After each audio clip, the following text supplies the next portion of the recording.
Okay. Is everyone still agreeing? We're ready to go. Yeah. Okay. So, welcome to the Nantucket Conservation Commission meeting for March 4th, 2014. A couple of reminders. I have to remind myself here to please turn off your cell phones. And take extra conversations out into the hall. We are recording this meeting tonight, both a video and an audio recording, and I believe it's probably streaming live on TV. So if anybody else is recording any part of this meeting in any way, please let us know. Okay, we'll open the meeting with public comment. Anything from the public on items that are not before us tonight? Okay, seeing none. Public hearing notices of intent. A couple of them are continued. La Bombard at 62 West Chester Street and the Nantucket Islands Land Bank on 19 North Liberty and 8 Westcote Place are both continued to the 19th, to our next meeting. Is there anybody here to speak on those topics that can't come back? Doesn't look like it. One second, real quickly. With that, just as a reminder to everyone here and to the board, obviously we have a number of absentees that commissioners can miss up to a single hearing and read back in, but as soon as you miss a second hearing on an item, you're no longer eligible for participation. So I don't think that's the case with anything tonight. I don't think there's anyone that's missed any of them to this point, but as applicants, obviously, you can do as you choose with that information. Mr. Chairman, I do need to say I did miss part of last week's meeting, but I don't think that anything tonight applies to that, and I think I'm properly all mullined up. I filled out the paperwork, and I can actually verify everything that Mr. Glowacki missed last time, either completed on the agenda or isn't a part of this one. So I think I'm in good shape. We're all good. Just wanted to clarify that for everybody, so if people are deciding what they want to do for actions. Well, can I ask a question? Yes, sir. Yep. Do you have an opinion on whether a member not present tonight can vote on a hearing if it's closed? I believe if they read back in properly, they can participate in the order of conditions section if they come back in.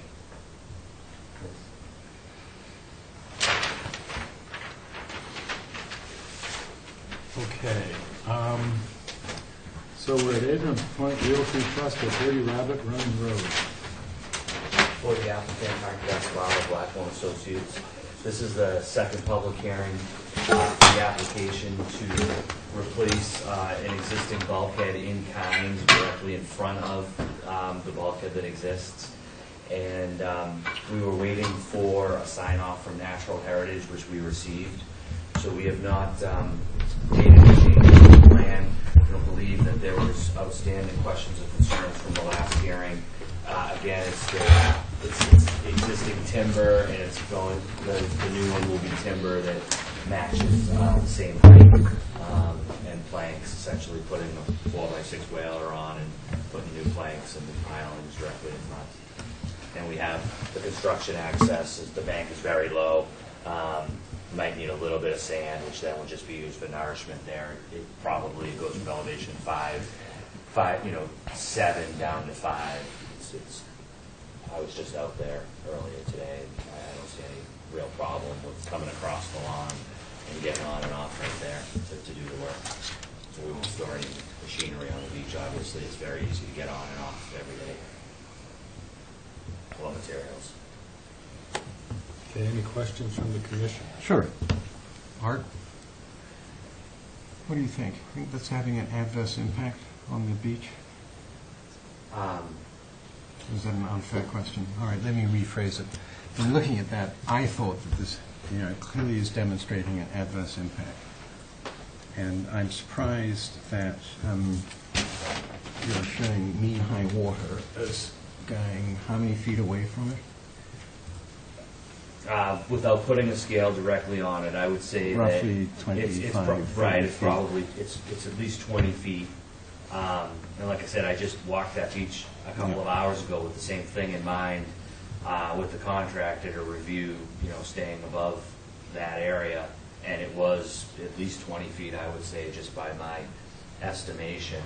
What, it was high tide when you walked? No. It was, the water wasn't even up to, I was just looking at just the, sort of the beach today.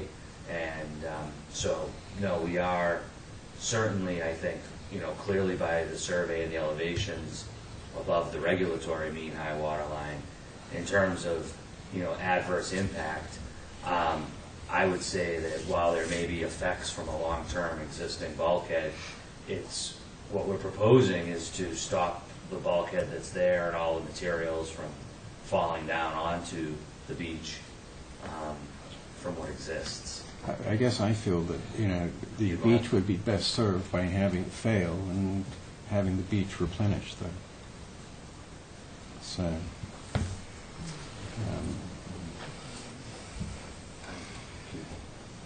see your point. We could add, I didn't incorporate a nourishment component to this application because of it being an existing structure. right. I'd be open to feedback from the entire commission discussion in terms of if that was something that you thought would help for what's there. My sense is that it's a long-term, sort of has existed for a long time. No, I understand that completely, and I understand why you're in front of us. But it's an issue that seems to be coming up with, some people might say, distressing frequency. And so this to me is a good example of why bulkheads, especially permanent bulkheads, should no longer be permitted. So.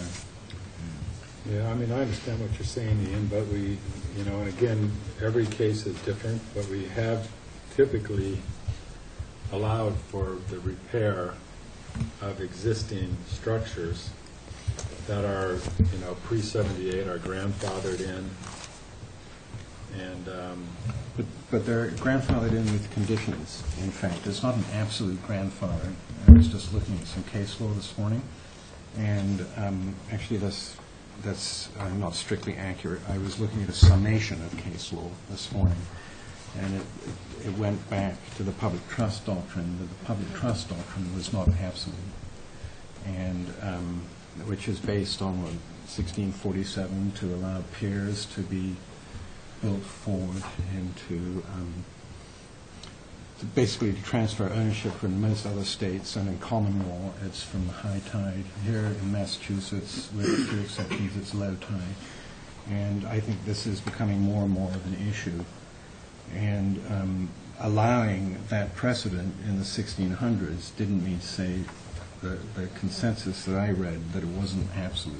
So it's still, you still have fishing, filing, navigation, and that's quite apart from the other issues on whether you're in a dune in this particular instance. So I'm not trying to make you feel more uncomfortable, Art.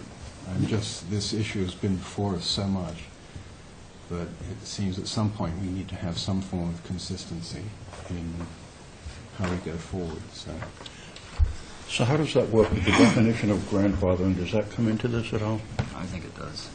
I think that is the case that separates this from perhaps a new application for armoring, is that we've submitted the 1971 photograph, at least as some portion of evidence for existence.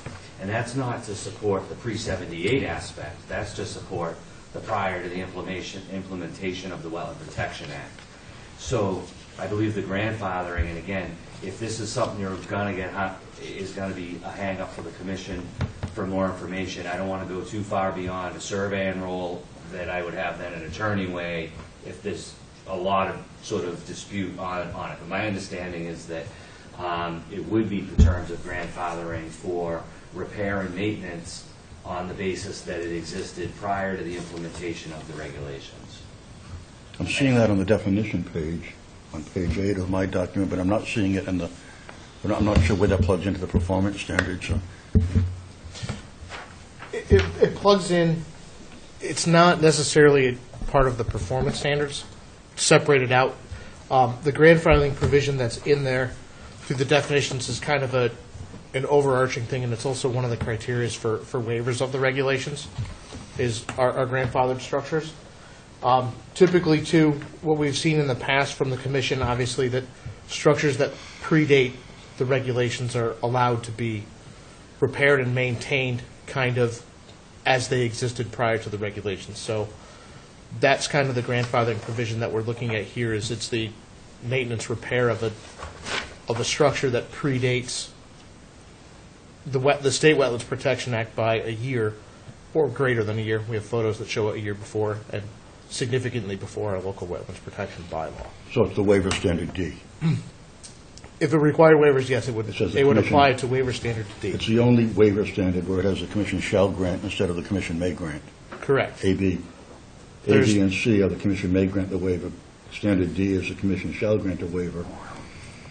When the work is grandfathered and qualifies pre-existing as defined under the Correct. definition of grandfathering. Yes, but we're not in a situation where we're requesting waivers in this case, because with the grandfather for the structure that predates the regulations, forces it to meet some of those performance standards, and it wouldn't necessarily require a waiver.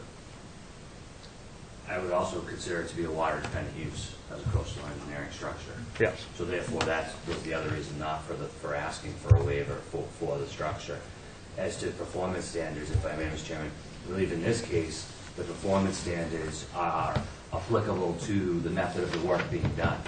In other words, we're not changing what's there in terms of how the resource areas are being impacted or affected, but the role right now for maintaining and replacing a grandfathered structure predating the regulations is for the commission to make sure the way that we do it is conditioned to meet the performance standards. At least that's my interpretation. So that's why I show the access way. That's why we talk about where the machines will and won't be stored. Those, I believe, are sort of the standards and the conditions that are going to come out for that the maintenance work can be done according and meet those performance standards. Now, I remember when it was just a cottage there. So, and in the picture that you've given, it's certainly a great deal smaller than the complex that is there now. So, can you tell us more about when all these buildings were built? I really don't know more about it beyond what I would look through Okay. a Google Earth, history. Okay. But the reason I haven't researched that further, I obviously have some familiarity because going back to get to 71, I've looked at every photo that is available to me between now and then. But going back a month ago when we filed the application. But to me, the application is not based on the protection of those structures. So because I'm not coming in on a basis of whether there was substantial change or alteration, it's strictly, the application is based strictly on the maintenance of a structure that predates the regulations, which is only the bulkhead, not the rest of it. And maybe that's a distinction, that's my distinction in terms of what I'm, how I see it fits the regulations. There's clearly no doubt that there's been, work and orders of conditions, and, Right. that have been issued. I would say, just to follow up on Art's statement, if they were applying for a change in structure or an expansion of the structure, the timing of those structures and their improvement or development would impact that application, not one for a structure that predates our regulations. Out of curiosity, did anyone, when they rebuilt all this area, was there any restrictions put in to the Concom application because the structure was sort of so dwarfed now? I mean, we sort of do it now. We sort of make comment in our decisions, things like, if the house and houses that have increased in size that we don't want, that voids the. Not that I'm aware of. Yeah. I understand your question. As you're looking at a previous order for the other stuff, acknowledge that it was being substantially improved. Yeah. I was just And wondering. Not to my knowledge. I Okay. don't believe so. Those orders are pretty old. No, I mean, I see this as grandfathering. Pretty simple. I do too. I'm sorry. You see this kind of as a grandfathering? Is there a question about that? Well, I think we're just trying to probably give ourselves a little guidance on which way we're going to go on this, and Art, if he might want to continue and bring in an attorney, or if we think this can go forward. Here's my opinion. I think that Art has demonstrated that it's a structure that predates our regulations and the materials that we have.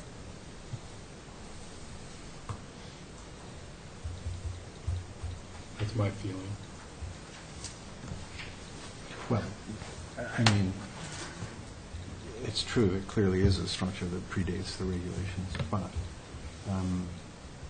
it's also having what I would consider an adverse impact. So, but,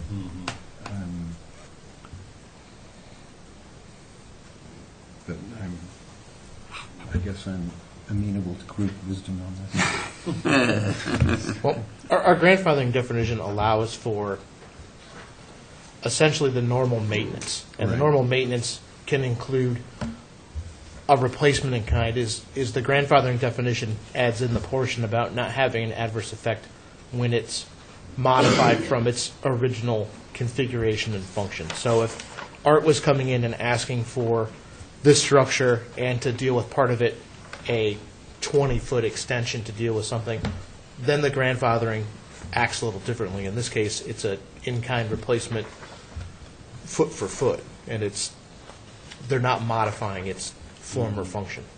So it gets the part of the grandfathering that allows for the repair and regular maintenance of the structure.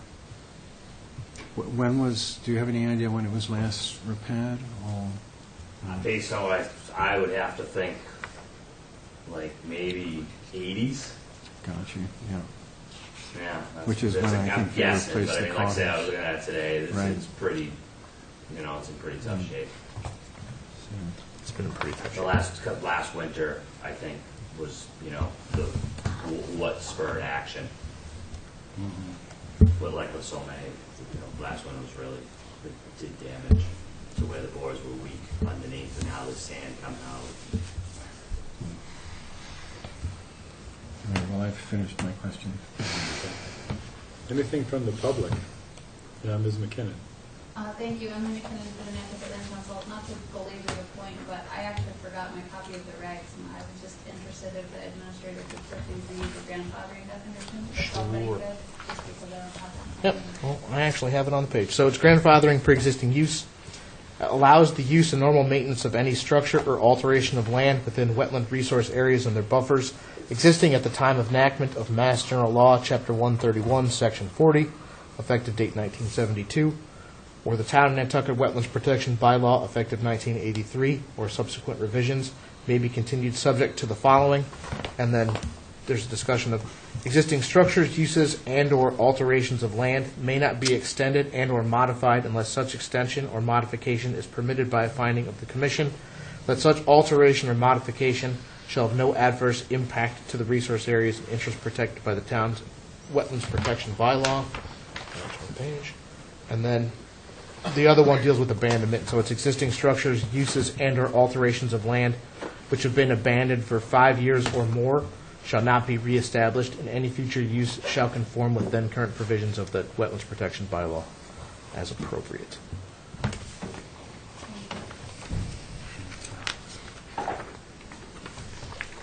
Anything else from the public or the commission? Okay. Close, please. Okay. Jeff, do we have everything we need to close it now? Yes, sir. We have a motion to close. Close. All in favor? Any opposed? Okay, that motion carries unanimously. Thank you. Okay, Thompson, 14 Fargo Way.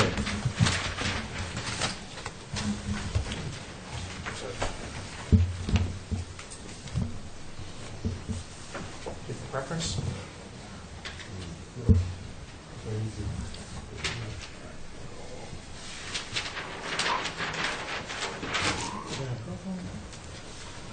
There's both transects there. Stan Humphries for the applicant.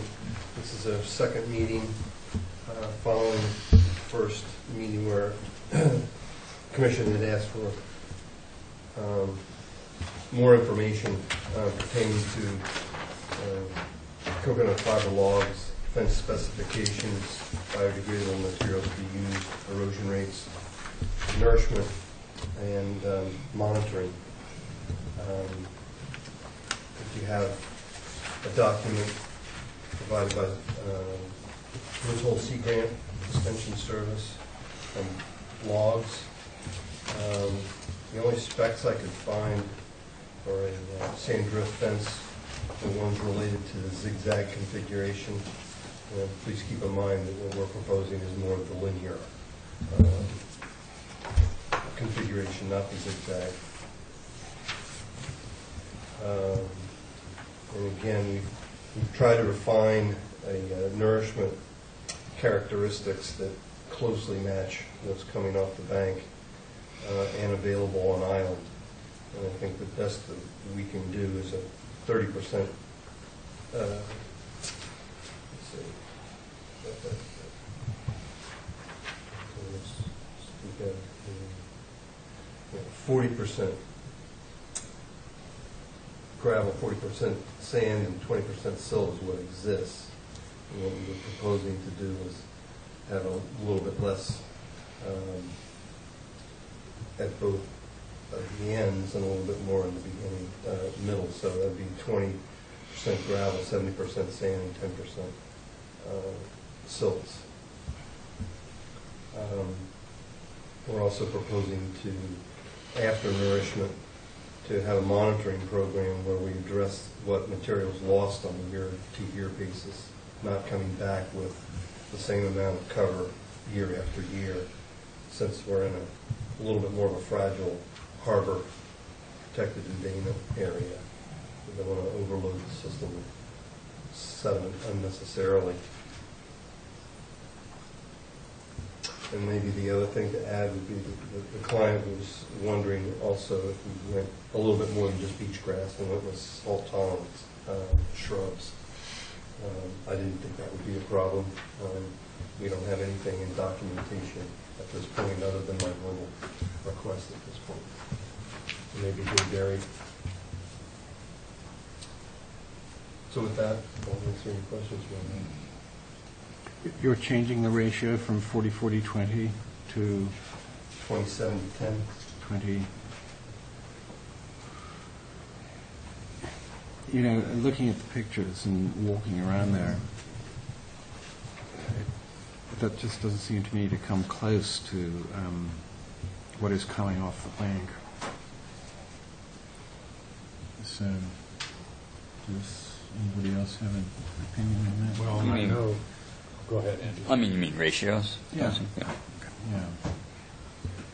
Which, you know, at what point does nourishment become a fig leaf for, trying to protect property when it has no real bearing on what is actually coming out of the blood in the bank? There was that, and there was also the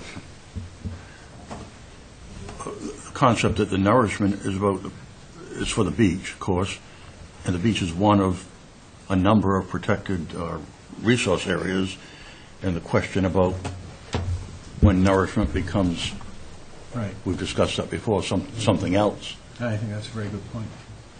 And so, Well, if I could just add to that, I think the regs clearly have been set up to protect the sediment supply coming from the bank to adjacent beaches, barrier beaches and dunes. It's almost a given that fines are probably not going to stay there long. It would be no, they're going to end up at the washed bottom of around. the harbor, help them gunking things up. Yeah. Isn't this a site where there's those little pockets of so-called salt marsh on the beach, or at least salt marsh vegetation on the beach? Right, we've got two isolated fragmented deposits of salt marsh that are in excess of 25 feet away from the bank. They're pretty good size though, huh? I mean, when you say They- fragmented, are they Just that they're not connected not together? to a larger system. Oh, okay, right. They're broken. And with the previous proposal last fall, I had looked at Google and tried to come up with at least some semblance of understanding how they may have changed over time, and because of the different title conditions where the photography was done and the different seasons, winter and summer, their size was amoeba-like. It's very hard to get a handle on. And are they sort of little depressions in the beach that then hold water once the tide goes out, or are they just are flooded? No, they're a little bit topographically higher. Water's able to move pretty freely around them at all tidal stages. Yeah, we just don't, I mean, I certainly don't know how those things evolve, if they're just a temporary blip on the landscape, or if they have long-term persistence, or if they eventually kind of evolve into larger salt marsh complexes. And, how much they function as a larger salt marsh does, and things like that, I mean, I guess if you define it by vegetation and stuff, they're a salt marsh, so. Food availability for For fish, juvenile marine fish and fisheries. things, yeah. But I wouldn't think, I don't believe this may act as storm damage prevention, flood control. They may slow down.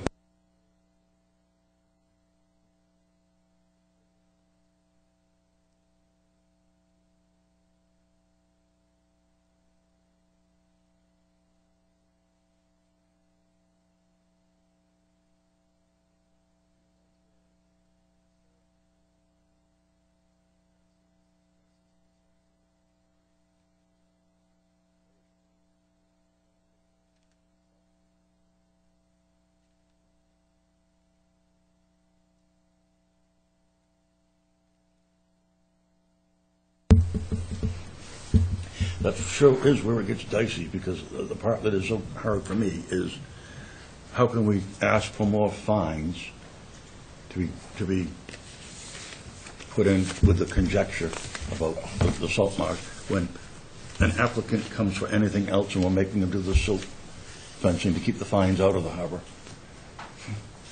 It just seems sort of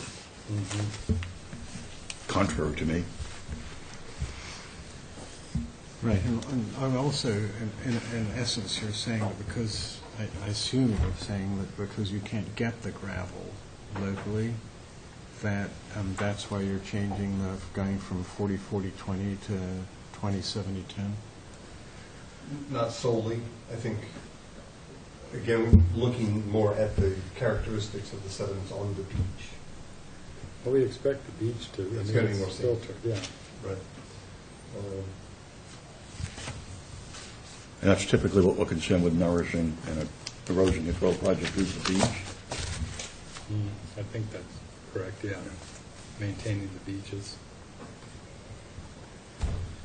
But, another thing the fines that come out of the bank probably do is if they get in the water column and that water goes up into the salt marsh and floods them, then that vegetation probably filters some of those fines out, and that helps, it helps those salt marshes raise to keep up with the rising tides, which is going to be, what I understand is if sea levels rise as rapidly as they're predicting, the salt marshes may well be in trouble.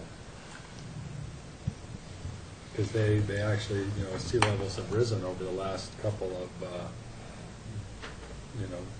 tens of millennia. Those salt marshes build up too. 8 inches since 1900, roughly.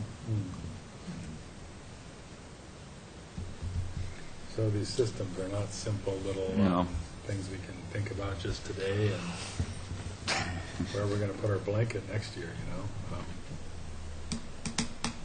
It's very complicated, and as we're running into this more and more.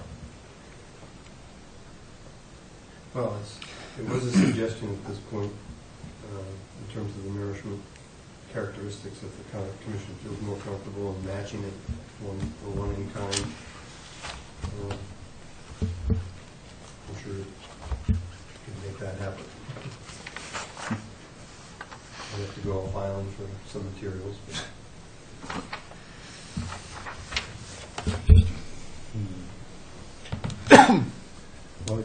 questions I had to kind of get off of that one, unless there's more, is I'm just not familiar with green oak. We don't see that as a material very often. Usually it's pressure treated. So is green oak is resistant to rot as the... Exactly. It's going to be more compatible in the marine environment.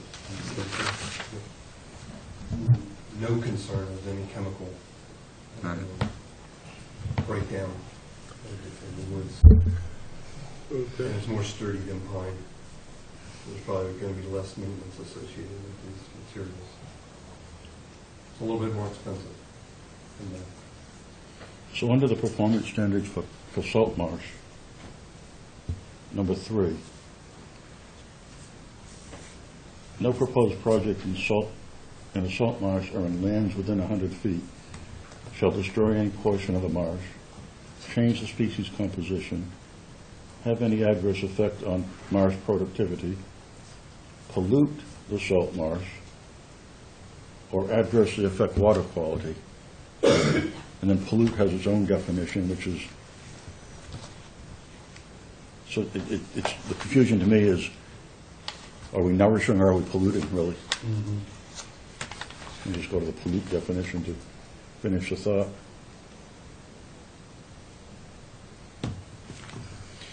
Contamination of land or surface or groundwater with materials not normally present in those waters or with elevated levels of naturally occurring materials. So it seems to me you got as much danger of getting too much in there as not enough. Well, it looks like this bank contributes quite nicely during a storm event, so even with nothing there, it's going to be pumping some sediments into this salt marsh anyway.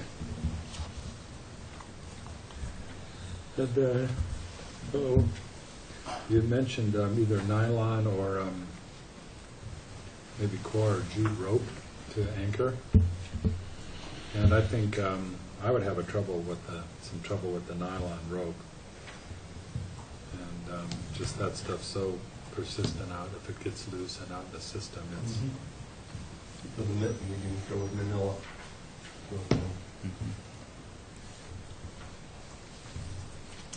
And this project is also different than what we've seen in the past because of the use of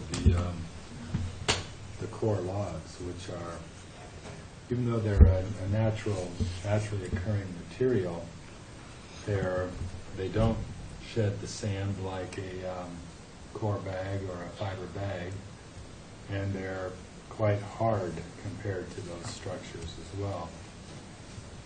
And to me, they're much more of a hard structural element, even though I know the state or whatever looks at them a little differently. I don't know what other people think about that, of using those. What's the spacing on those? On the fiber? With the... Within the log itself. Yeah. What kind of spacing's that? They go by pound weights per linear foot. Yeah. Or just the mesh size or whatever. Right. So it's, the heavier it is, the more dense it is. Mm-hmm. I mean, we're looking for an opportunity to actually have some of the root systems Yeah. be stronger and develop over time as the log will biodegrade. Mm-hmm. The life of a log is probably not any more than 3 to 5 years. It's probably even greater than that, even if it's covered Yeah. with the changes in temperature and moisture. So at that, the upper reaches of the profile in the project, we're hoping that the vegetation can take root enough that will be resistant to those. Deteriorates. And they start, it looks like, about 6 feet off the beach or so. Right. 6 or 8. So they... Behind and above that second row.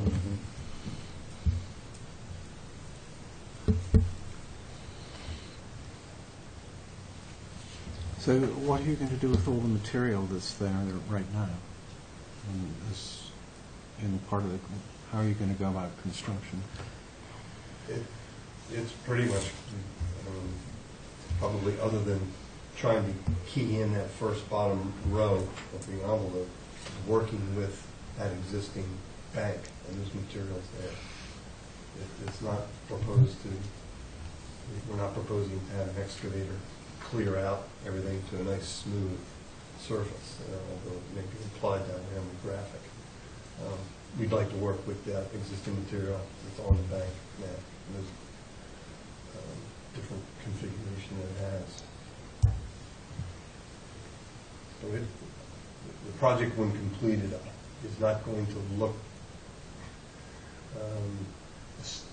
without the cover, as aesthetically pleasing to an engineered eye. Let's put it that way. It's going to fluctuate along with the topography. We don't have a filter fabric proposed, and that was one of the things mentioned in the bulletin. We wanted to look at it because of the example of the filter fabric being used below these logs then prohibits the rooting system from going any further than that.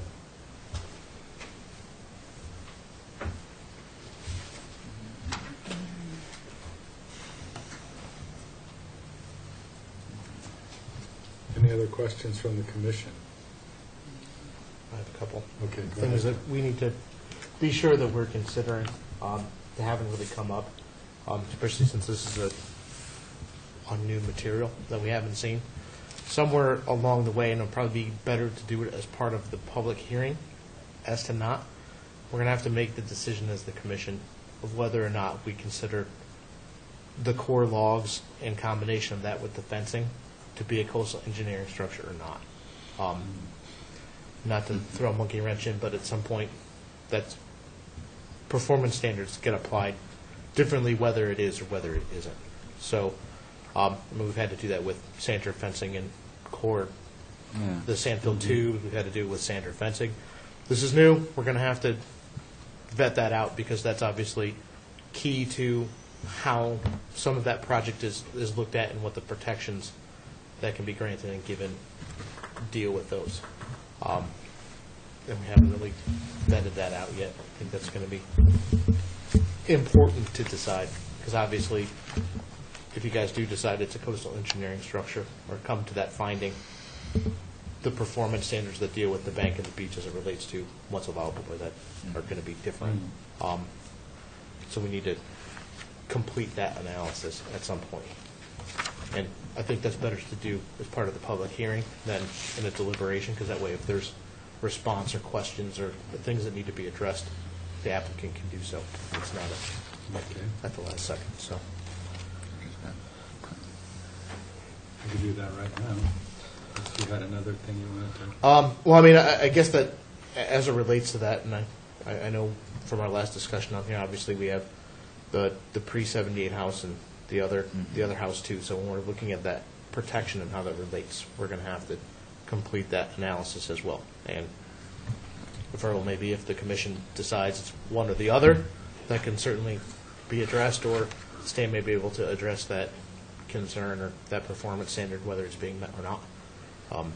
But that's kind of I think that would be a helpful point to take care of before we close the public hearing, for sure. I think also when dealing with the salt marsh that's there, when we look at putting together an order, either way, we're obviously going to have to make that same finding for whether or not this bank is both a sediment producer and storm protection, or if it's one, or if it's the other. We should probably conduct that as part of the public hearing, and then I think that nourishment discussion and its effects on that salt marsh are going to have to be resolved at some point as well. I think those are all going to be necessary findings for whichever order the commission wills us to craft. Well, to the question of whether this is a structure or not, I mean, to me, it's more hard structure than the things we've been permitting over at the eel Point Road area with the 3 layers of the core tubes, all of which, you know, can shed sand. Now we've got 3 smaller but much harder, not sand-filled tubes, which to me is much more hard structural component. So I would definitely consider this to be a coastal engineering structure.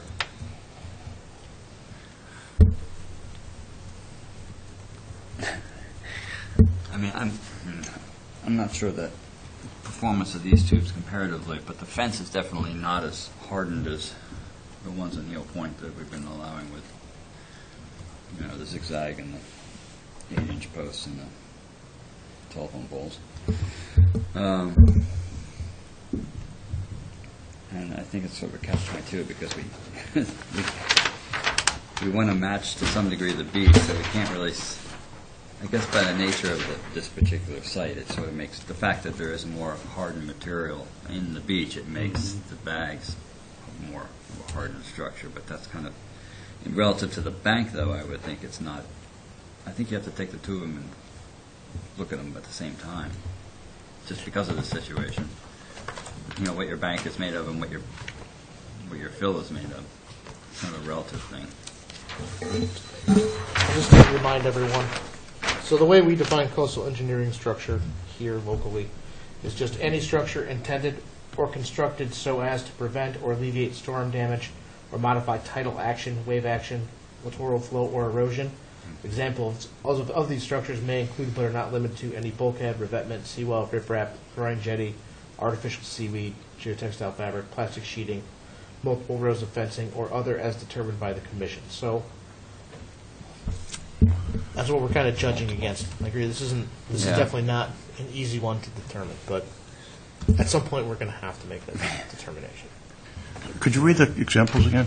Sure. The examples that they give here are examples of these structures may include but are not limited to any bulkhead, revetment, seawall, riprap, groin, jetty, artificial seaweed, geotextile fabric, plastic sheeting, multiple rows of fencing, or other as determined by the commission.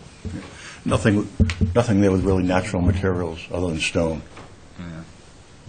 That's right. It's like all stone, hard surfaces, and plastics for the most part is what's in the examples. I would say most of the examples, yes, are primarily synthetics, with the exception of, obviously, riprap. What did we do? I was just looking, apparently I brought the wrong prior version. We have coastal engineering structure, and my printed regs I have is all X out. Oh, it's probably a change. You must have a... We X'd it out and we replaced it, but I I'll don't... give you the correct version. Yeah, I later. can't, I got to get it current printed. I was just trying to find it online. Yep, it's on our webpage. It's The hard. purpose is definitely Can't, there's so much to do. prevent erosion of the bank, which sort of then fits the definition. I think. It does. Yeah, as is a single row of sand drift fence is there for the same purpose, and we've somehow decided that does not fit the definition. I think it's considered more porous. I think it's considered The more sand, porous. yeah. Okay, Although it does, it's there to kind of screw around with the sand blowing around. Well, I guess, I mean, yes, it's a structure. I would think it is a structure. I mean, it's obviously going to have as much resistance, if not maybe more, than 2 rows of fence. But it's a fine line. But I mean, But again, you know, I think the way we've looked at this is that doesn't mean we can't grant a waiver. That's what I'm This saying. is going to, That's if we what I can guess. mitigate the effect. Right. Right. Exactly. I definitely have to make that point, too. I mean, correct me if I'm wrong, but isn't the project going right to where the wetland is delineated there? The BVW, Yeah. it comes to the face. Right. Didn't we discuss about bringing it back from there in the earlier application, or was my memory just faulty? The original application actually came to the property line, and we had a 15-foot setback on the Right. property line. We wanted to explore that if we wanted to bring it back. A lot of this was related to protecting the bank underneath the stairs for access to the beach. we can bring that back So- to that point of the stairs. So it's over the property line now? Yeah, this is in Proprietor's Way. Okay. So does this get complicated of who signs off on the project then? And We discussed it with the assessor's office. They have no owners of this Proprietor's Way. We didn't have an extended or changed abutters list as a result. We haven't involved a lawyer in this project to see what circumstances might be. So, but in the package that we were given, there was no indication that you'd extended it that way, or am I mistaken? Well, I mean, just by virtue of the plan. I understand. This is what we got. So in other words, the plan doesn't go that. Oh, yeah, that was problems with the last hearing, that what was given to you on electronically Right, didn't show everything. right. And But it still but it did didn't. have, it was all from the originally, from what was filed, it was on the plan, which were in the plan. Right. No, I completely understand you bringing it up for discussion today Right. versus last week. Sorry. I apologize, I missed that too. We're going to have to verify too that I can do that at the office, that we're not past the rights of the Thompsons in that way too. It's typically with proprietors' ways, there's ownership usually from the abutters into there, but we can sort that out. yeah, I checked that out once. I think it falls in. The proprietors were, a group of people way back when. Yeah, well, it can fall into fee interest for who controls opposite sides of the road. We can look into that, and it may not have affected the abutters list, and I apologize for missing that on the plan, but I'm sure Stan and I can sort that out. We just want to be sure we're not trying to permit something or missing a signature on something that is past someone's Well, fee we don't interest. normally allow work that close to. Oh, it's right up by the Right. wetland, too. Right. That does put a whole new set of buffers in there.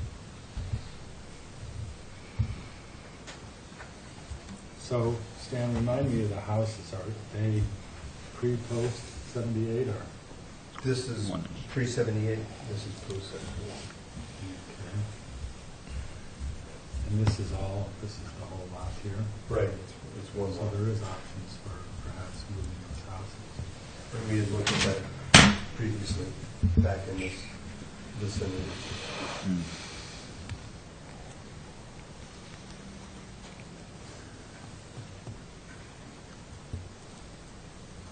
Because again, we've got this structure extending a long ways down, protecting a house that is not isn't qualified. And the lawyers will argue that the lot is what's protected, not just the dwelling.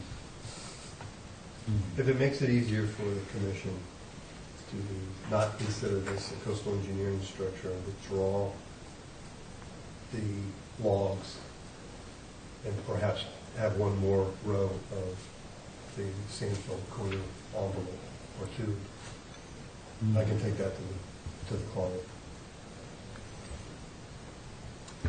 Well, I guess the question is, with the coastal engineering structure, we have to complete, like we always do, that alternatives analysis that comes with whether it qualifies or not. So if one of the alternatives is simply, excuse me, to change a material type to change how the structure is viewed or how it's assembled, that analysis has to get conducted at some point. Or it's similar to all the rest of the coastal engineering projects we think, okay, is what alternatives are available for what the project is. And it sounds like this is going to have to be continued anyway. And it may be better to have that discussion with the larger commission. I think so. Especially, I would bring up one little point. yeah. I hate to see just sand and gravel just dumped over the bank. Right. Here, especially if there's too small little, Mhm. wetland site, little marshes there. Right. So, I mean, I think restricting the flow of what to put there would be better than not, the nourishing ability. Instead of just say a row of fence. Well, I mean, I'm not sure what the fence would, fence with nothing behind it would be kind of useless. And so if you're just going to put a bunch of sand behind it, then you're going to be, in a storm event, you're going to dump a ton of material onto your little marshes. So in my opinion, I think, in my opinion, I think you want to sort of slow down that feeding. So I'm in favor of some type of a retention. But not all the way to the wetland, though. No, I mean, I can see cropping it for sure. So I'm sort of just surprised that was added without mentioning it. Or did I not understand that? That was part of a separate file. This is the original plan for this file. Right. So, Yeah, the previous plan with the stone riprap Right. Okay. Right. was denied Right. back in the fall. yeah. Right. So we're coming back again with more biodegradable. No, I understand that. And But this was nonetheless, always part of the plan. going right up to the wetland. Off proprietor's way, Okay. protecting the stairs. Right. And the property line is 5 feet probably from the line. approximately 25 foot back. I mean, it's 1:20 scale, so it's. Yeah, so if it was back, 20 or 50 feet. We're talking if it was back 50 feet. It would be to here, approximately. I would say, looking at this, which is a big difference. And in fact, when you get any end scar right where the house is, which is the pre-78 house again? One closer. That one. Farthest one, yeah.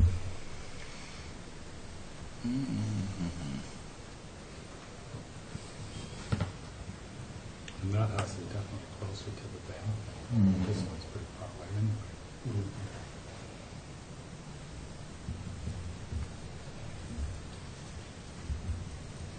And that salt marsh question is really tricky. I kind of got a feeling, well, I don't know what I'm talking about. I mean, I sort of depend on Sarah for that thing. Well, I mean, without Sarah, I'd say, I guess the question is if the project is proposed, you feel is going to have Adverse. an adverse effect or not comply to the performance standards of salt marsh. I mean, it's there, whether it's, an acre-sized salt marsh or a small salt marsh, the performance standards still apply. So, We could have a monitoring component, but we don't have a good history on these things to know how much they've been changing under current conditions, to know if the project is changing them more or less, or what.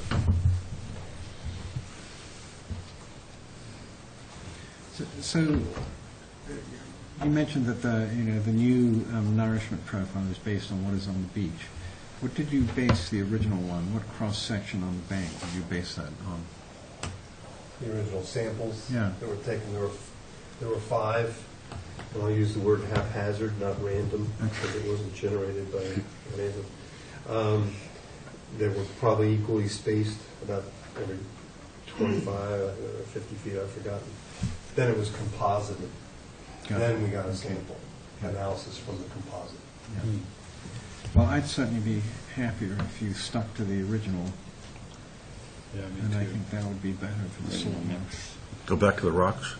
No, Well, man, it's a very cobbly looking bank. 40, It 40, is, isn't 20. it?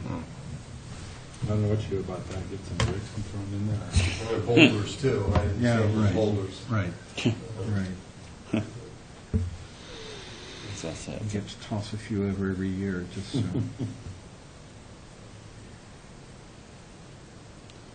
There's some pretty good sized ones in there, but they're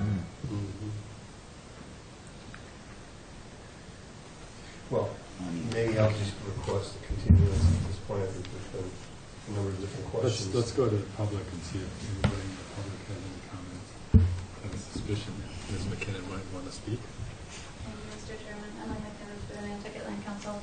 I'm happy to just put most of my comments in the letter to submit before the next hearing, since this is being continued just a couple of things that I wanted to mention before we finish for tonight. I did go back and take a look at the order that was issued last fall for the denial for the riprap, the rock proposal. And I don't think I was present when the commission actually voted on that order, but it does contain a long list of findings, basically, that the proposal didn't meet the burden of proof to comply with a long list of performance standards. And I think that has to do with a coastal engineering structure and whether there were alternatives to protect the house. And I think it just might be relevant, especially if the commission determines this is a coastal engineering structure, this assemblage of materials, which I think it does meet the definition, but to maybe go through those again and make sure that you feel that this application does comply with those performance standards this time around. And also, I'm glad you brought up the proprietor's way. I was going to ask about that because the only parcel that was listed on the application for the proposal was the Thompson piece, and I had questions about the extension onto that as well. And then also the protection of the post-78 house in addition to the pre-78 house.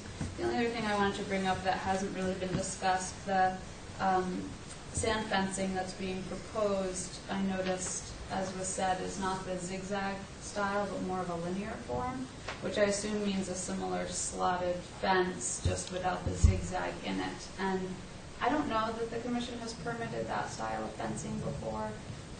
In my mind, just at first thought, to me, that seems more structural, almost like more of a bulkhead, because there's less ability for the waves to break against the zigzag form of it.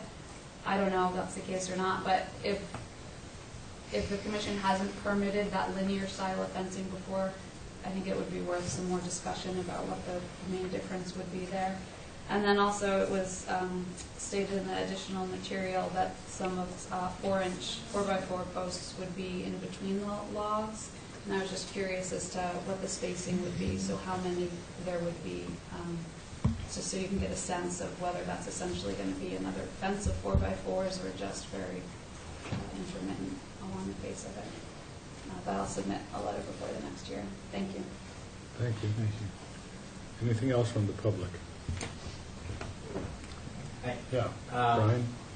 Yeah, just to note that relative to the salt marsh, we have photographs. Could you introduce yourself, please? Sorry, it's Brian Madden from LEC Environmental. We do have photographs of the salt marsh sporadically over the last 7 years, so we may be able to cobble together some baseline information to establish the monitoring program.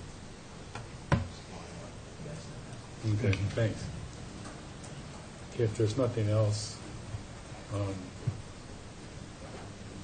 we can continue this for, what, 2 weeks, Stan?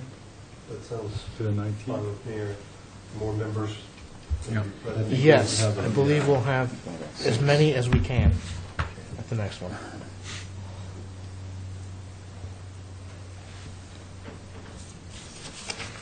No problem. Okay, unless I have an objection, we'll continue this for 2 weeks. Okay? Continue. Thanks, Stan. Okay, Foley, 87 Squaw Road.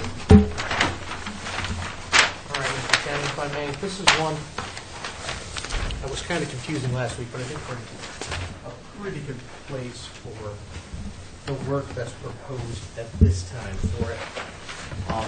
We were waiting for National Heritage to sign off.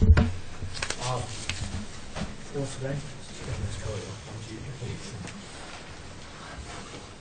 I think that's it for me. Okay, we did get the letter from Natural Heritage, no adverse effect, so we went through with that. I did go over the project in detail as far as the hardscape and driveway reconfigurations. Mr. Foley was here with me last week. Kevin Dale is his attorney, we're representing him tonight. Also brought up at the last meeting, discovered at the site walk were some unauthorized trails and planking and that sort of thing. And I mentioned at the last meeting that we would bring in Brian Madden to come up with a mitigation plan for that. So I'll turn it over to Brian to discuss that. Hi, good afternoon. Brian Madden from LEC Environmental. As Don mentioned, and I think that was submitted at the tail end of your package, we did propose a mitigation plan based on existing conditions in my conversations with Jeff. Basically, the walking path through the vegetated wetland, it's not identified on this aerial, but vegetated wetland kind of in between. You see it. Yeah. Pretty much a lot. Yeah, there's about the interior where you get some saturation and some minimal standing water up to maybe 1 or 2 inches. There currently are 11 boardwalk planks within that area. Those will be removed by hand. They're not anchored to anything. And what we're proposing to do is abandon the trail and install 2 to 3 arrowwood shrubs at the kind of trailheads on either end to block off those entrances and allow the area to naturally regrow.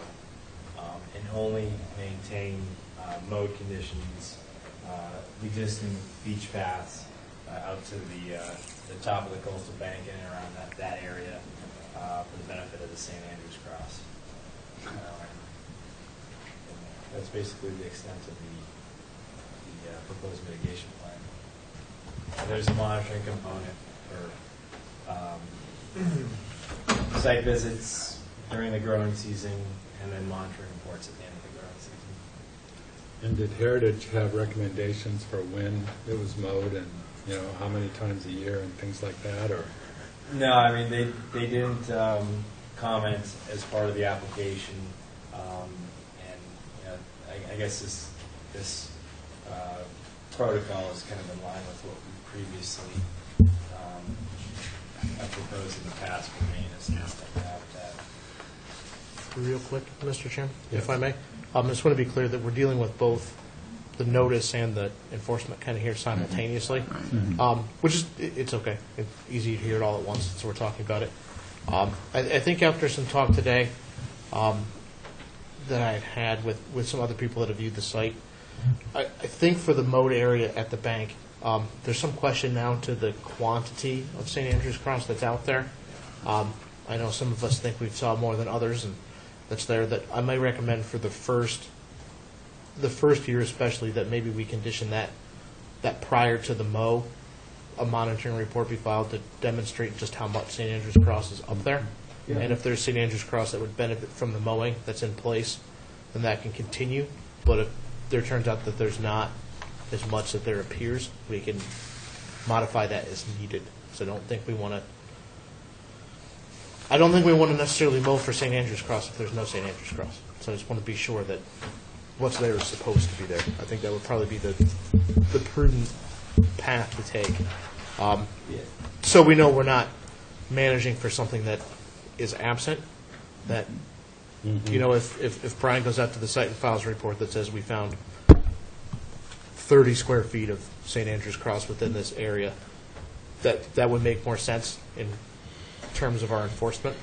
And then if there's none there, it can regrow and we can manage the areas for St. Andrews Cross that truly contain St. Andrews Cross. Yeah, I mean, I have in my field notes sketched out where I mapped it out to be, and this doesn't include it on here, but just dimensionally, here's the area closer to the top of the bank, where it's about 65 feet long north-south, and then 27 feet wide east-west in this location, and 33 feet at the max on the south end. From what I'm seeing and what I'm gathering during wintertime conditions, it's pretty robust, and really the only area that's not replete or highly dominant in a patchwork fashion is basically in this corner over here. But it's pretty widespread. Yeah, I think it's just one of those. In the winter, it can be kind of tough to tell. Yeah. That I think if we at least let it come up in the spring, we can make a thorough evaluation of what that quantity actually is. I know that. Yeah, certainly during the growing season. Yeah, it can be tough in winter. Sometimes it looks like other stuff. Sometimes you think it's St. Andrews Cross and it turns out to be something else. Exactly. And it's that time of the year. So I think that may be the best path to do. I don't think that needs to be incorporated in the order. I think if we issue out kind of an enforcement determination with outlines those steps to essentially conclude that enforcement action, we can do that and then deal with the project that's proposed on the plan of record through the order. I think it's probably better to keep it separate. I think we can do that. Yeah, and I was intending on conducting that monitoring site visit during the flowering period in July. And then we can, if it turns out that mowing is appropriate, then I don't think a fall mow is out of the question. I think it'd probably be a once a year mow, Yeah. all that would be required. Yeah. It typically, usually the requirement is for that fall mow. So I think we'd be in line, but it'd be a good way for us to quantify just how much in the patches that are there. We can certainly see what's there for sure. I don't know what the Conservation Foundation's regime is up at Squam Farm, but it sure is doing well up there. Yeah. They have like the world's largest supply of it, so. I know. I mean, they've got, it's like, surprised it's still listed. It's like- just one site. It's like a carpet. Yeah. So I think that may be the way to go. That sounds good, Jim. That's my recommendation, at least. And then they also get a clean order for the work that they've requested that doesn't include enforcement requirements. Don't like to muddy the waters with stuff. Yeah, sorry to kind of mix the two. But It's all right. No, it's okay. It saves it from the end of the Yeah. agenda. So, Anything else from the commission? Anything from the public on Foley on Squam Road? Mr. Chairman, if I may, I just want to mention, I met with Cormac Collier and Emily McKinnon at the Land Council yesterday to discuss some of the work items that are covered by the notice of intent. And a couple of them we'll pull back on at the request of the Land Council. Specifically, I just want to mention the proposed southern reconfigured driveway. The improvements to that driveway will, in fact, be located within the approved building envelope under the conservation restriction that the Land Council holds. So our actual work will, if I may use the analogy, be a lesser included offense as to what is fully permitted. So we'll need to see a new plan, and we could... no, we can certainly approve this. Whatever is done as part of the privately held conservation restriction. Well, as if we're long going as to change the work on We're not going to change the work in any way that would increase, decreasing of the work won't create any further adverse impact on what the resource area is or expanding. We may retract it a bit. I would just suggest that if this plan is amenable, that as they go through their privately held restriction, if it gets to such a point at the end that it doesn't fit, they still have the ability to amend or modify a Right. permit it. You can just, yeah. if they need to. Submit a plan. If the plan changes, just submit it to... I mean, if it's minor, it would essentially turn into a situation when they applied for certificate of compliance, that if the work is smaller, let's say the driveway, instead of being 12 feet, which we permitted, turned out to be 10, they would still be in substantial compliance. So they would still be able to gain that. Okay. Smaller is always easier to approve. Less is easier to deal with, yeah. Exactly. Just so I'm not putting sand down them. You never know. Easy. Okay. Anything else from anybody on this project? Okay. You guys ready to close then? Chuck, do we have everything we need to close? Yes, sir. Move to close? Second. All in favor? Yahoo. Any opposed? Okay, that motion carries As unanimously. we finish that one up, if the enforcement action that we had discussed about the letter incorporating those things, that's good. It'd be really great to get memorialization, that a motion to have us, staff, issue a letter with those conditions concluding that enforcement action. It'd be nice to put on the record, too. Okay, So moved. Second. all in favor? Aye. Any opposed? That motion carries unanimously. Okay. Boynton, 141 Walnut Road. It's always nice to get to close out enforcement actions. Instead of having them go on forever. Yes. Yes. For the applicant, Architect Sparrow, Blackmore Associates, I'm before you tonight with a notice of intent for work related to the upgrade of an existing septic system. The property is located out north of the Wawinit Inn. We're located entirely within coastal dune barrier beach. We also have vegetated wetlands right here, and I don't have the plans colored, but we show the 25, 50, and 100-foot setback to the vegetated wetland.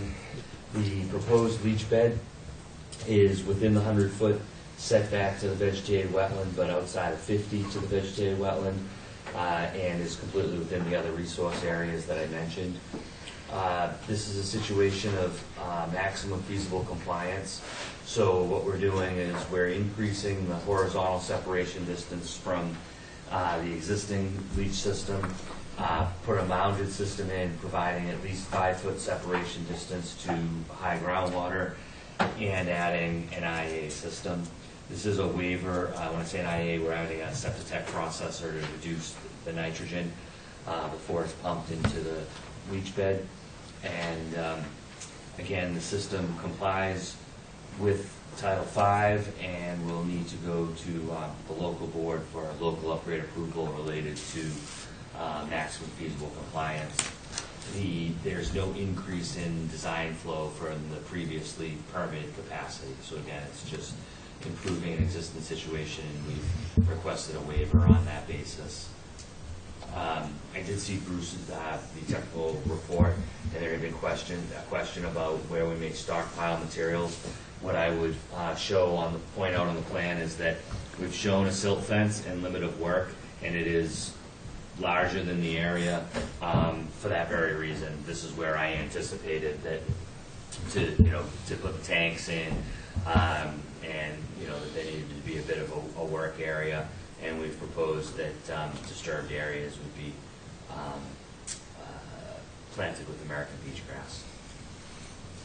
Okay. I'd be happy to try to address questions and concerns. Any questions from the commission?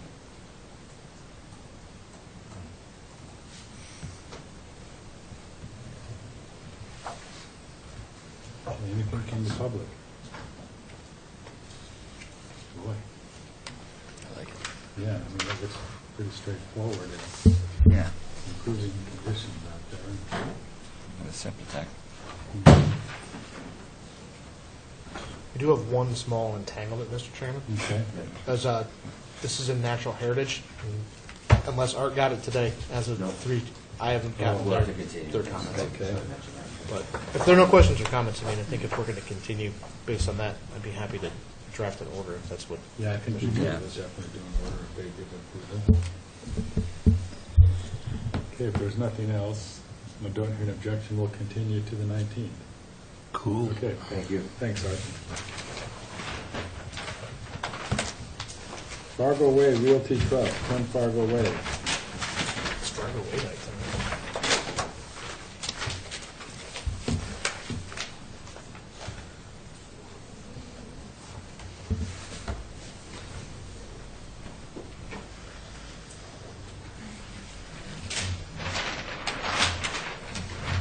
Mr. Chairman, I'm Gaspar, Blackmore Associates, for the applicant. I'm in front of you tonight with a notice of intent that's proposing to install a zigzag timber drift fence on the beach in front of the property. This is in Wawinit. It's directly to the west of the property that you were just discussing with Mr. Humphreys. This proposal does not include any logs or tubes. It's just straight to put a fence in there. They've been trying to do the snow fence thing over the years, and that has been, gets routinely damaged. And so they're hoping that they may be able to catch some windblown sand and just do a bit of nourishment along the bottom of this bank. That will hopefully help. We're proposing an access way across the existing lawn area to the top of the bank. The sand would be sluiced over the bank at that point. We're proposing that machinery would access the beach at Pocomo Point and come down the beach. That would only be a temporary situation to put in the posts, and would not be stored on the beach. And then for annual nourishment activities, we would just have to come down once with a rubber-tired machine to distribute that sand on the once-a-year basis. I know that there was quite a bit of discussion with respect to the composition of the bank in this area and the beach. I was simply proposing sand from the pit on the basis of, again, much like the discussion you previously had of terms of its nourishment, and so what's going to more closely match the beach. At the same time, that discussion next door has gone on so much, and I've heard what the commission has to say. We would happily meet the same composition of next door. So I don't want to reinvent the wheel with you here. If you come up with something that works for you there, we'll do the same material so that you have a consistent basis. At this point, likewise, on this application, we will ultimately need to continue for natural heritage. And so I don't want to drag on tonight with this. I would like to hear if there are concerns from the commission, knowing that we'll continue. I could try to come up with, I didn't take sediment samples on the basis I knew what Stan was doing right here in the discussion that's been going on. And again, it seems to me that if you come to a solution here, it would also apply here, and we'd be happy to go along with that. And if there was something additional that you would like to see from us, I'd be happy to try to provide that. Art, is there fencing on this beach now? It looks like from some of the photos that there's quite a lot of zigzag. There's a lot of old 1x1 oak type, post, and maybe even some 2x. I think it was a lot of more like. You're gonna pull most of that out of it? Oh yeah, clean up everything. This would be so that to replace all of that, there would be no more snow fence activities. Basically, what they had was a landscaper trying to do what he could do along there under, I believe, previous discussions, maybe with the previous administration, in terms of the single row of snow fence being exempt, sort of under that practice. But this would replace all of that. And again, our hope is with and really expectation in this environment, it's the same, very similar to what was recently installed in Hockamore, that it's going to hold up and we're not going to have that debris type situation. Got a question for Jeff, maybe. Sure. Do these kind of, this is occasionally plover habitat up there. Maybe not every year, but sometimes there's plovers up along that stretch of beach or kind of up in that area.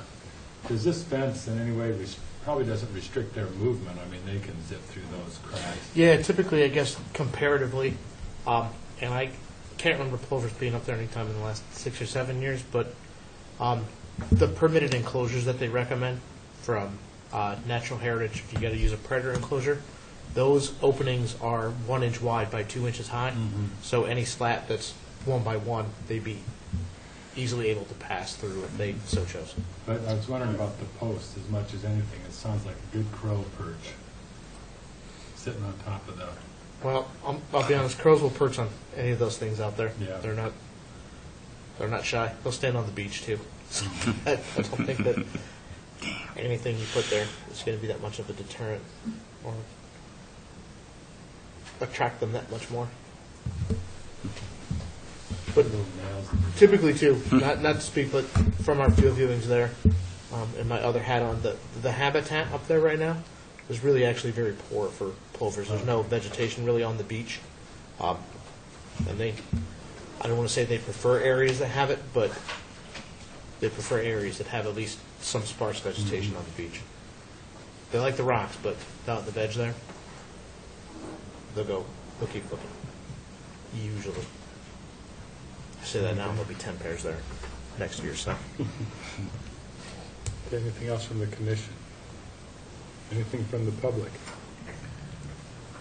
Well, thank you for offering to follow up with the actual composition of the sand that you're looking at, because I think that's important. I think we all do. Yeah. It's, I'll talk to Stan and Right. between the meetings and see what he's going to propose as a final. It seems from what I just heard, I'm not exactly sure if that was settled or not in terms of what you'd like to see. You know, and that's sort of, Speaking for myself, I'd like to see a replenishment that closely mimicked the bank. more cobbled, more Right. more closer to the bank than the beach Right. is what you put up here. Right. Very good. I'll work on that. But from the photographs, it looks as though you have more sand than the adjacent lot. Yeah, I believe, again, this area, you know, of the terminal moraine is very, very interesting and dynamic. And what happens from this property as you move to the east, it starts to go down in elevation and you start to get to the wetland and the marshes to the east, which I believe is supported by more soils with more fines. And it's probably, and in this property, as you move to the west, you start getting into the taller, sandier bluffs. So I think this is a bit of a transition area.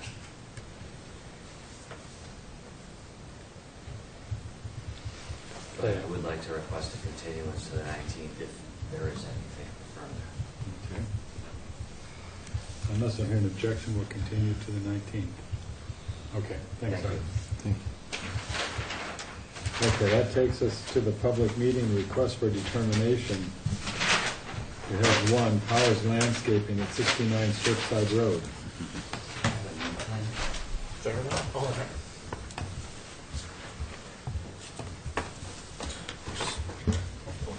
Mr. Chairman, if I may, Mark Gaspar, Blackmore Associates for the applicant. I've brought a slightly updated plan to the meeting on the basis of the technical report that I saw. So There are extra copies. I've shown a revision date on this. I know that you haven't seen it before, and sometimes if that means that this has to go on further, we can have that discussion, but I think that you'll see that this was really just in response to try to address the concerns that I just saw after the filing deadline. And so we are out off of Surfside Road, in a really fairly heavily residentially developed area. And we are working in the buffer zone to border and vegetated wetland. I'm not sure if y'all had a chance to see the GIS and sort of know right where we're located. It's down past the Muse, and there's Celtic Drive, and there's another little road that comes in the back, and it's down into this area. It's along the backside of where the Sachem's Path type of stuff was supposed to go. So we abut up against some land bank property here, and there's a vegetated wetland, which we flagged, and we're proposing some work which is far beyond 50 feet from that vegetated wetland, but there is a section which is within your jurisdiction. And so we have a proposed structure that's approximately 80 feet away from the wetland. And that structure got started on, and so that's what we're here. I've changed the plan to say from proposed structure to existing. It's a Crawlspace Foundation, and so basically the mason got a jump start on the foundation. We're here to let you know, Chris, the applicant, is also here, that he stopped all work as soon as I saw Bruce's report. Bruce had suggested that a split rail fence be installed along the property line with the land bank. Chris was going to do that. I suggested that we not do any work until we come back to you, because this section of the fence would be within your jurisdiction. So that's what we've added to the plan, is that if that'll make him happy, so that there's no, what happened as well is there was a load of lumber that got delivered. So that's what's noted in the report. It was placed on the land bank property. That's been removed. So we just want to make sure that everything's clean. So what we're asking for tonight, essentially, from you, just to be clear, is to approve the delineated wetland boundary, and then to determine that there would be no further filing or adverse impact from the proposed split rail fence or from the foundation with the crawl space 80 feet away from the wetland. And with that, we'd be happy to try to address questions or concerns that you might have. Any questions? I just wonder if we have a staff recommendation on this. Do you have another copy? With the report? Yeah. Yes. My recommendation is for a positive 2A, verifying the wetland boundary, and a -3 for work within the buffer zone that doesn't require the notice of intent. So moved. Second. All in favor? Aye. Any opposed? Okay, that motion carries. 1 second. Wait, No, you're good. I just got to get it out for you to sign. oh, okay. Okay. It's that part of the meeting. We got to start signing stuff now. Okay, minor mods. Thanks, sir. West Quoll Property Area LLC, Okay, we're on the table? Oh, you got my agenda, too. 5 North. Oh, you're rat. Name for the applicant, Don Bracken Engineering. You know how sensitive these are. Straightforward modification. They added a 10-by-10 spot about 90 feet from the wetland, just within the 100-foot buffer zone. Within an already approved hardscape area. This was a couple last month on the project and the commission position. So it's already within the hardscaping? Yes, this was all approved. These are stone terraces and landscaping. They moved the fire pit over here and put a fire pit. Here's the 100-foot buffer, so it's just inside the 100-foot buffer.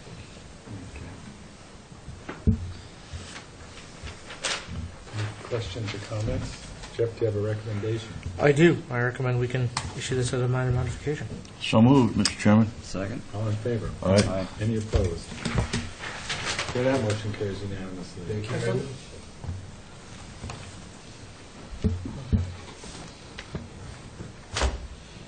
Okay, certificates of compliance. 72 North Liberty Street, All right. The Gingy Lane. ever-changing certificate of compliance. All right, so this is actually a request for a partial certificate of compliance.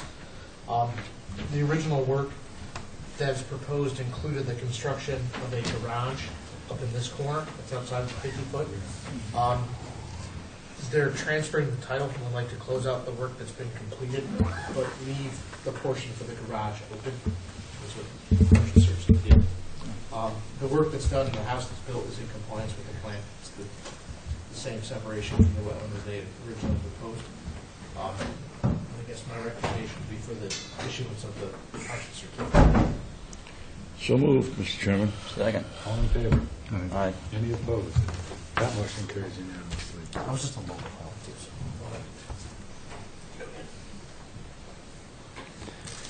Okay, Shwed 50 Walnut Road. All right, there are two of these. These are both reissuances. The first one, I'll just go through real quickly. 1814 there.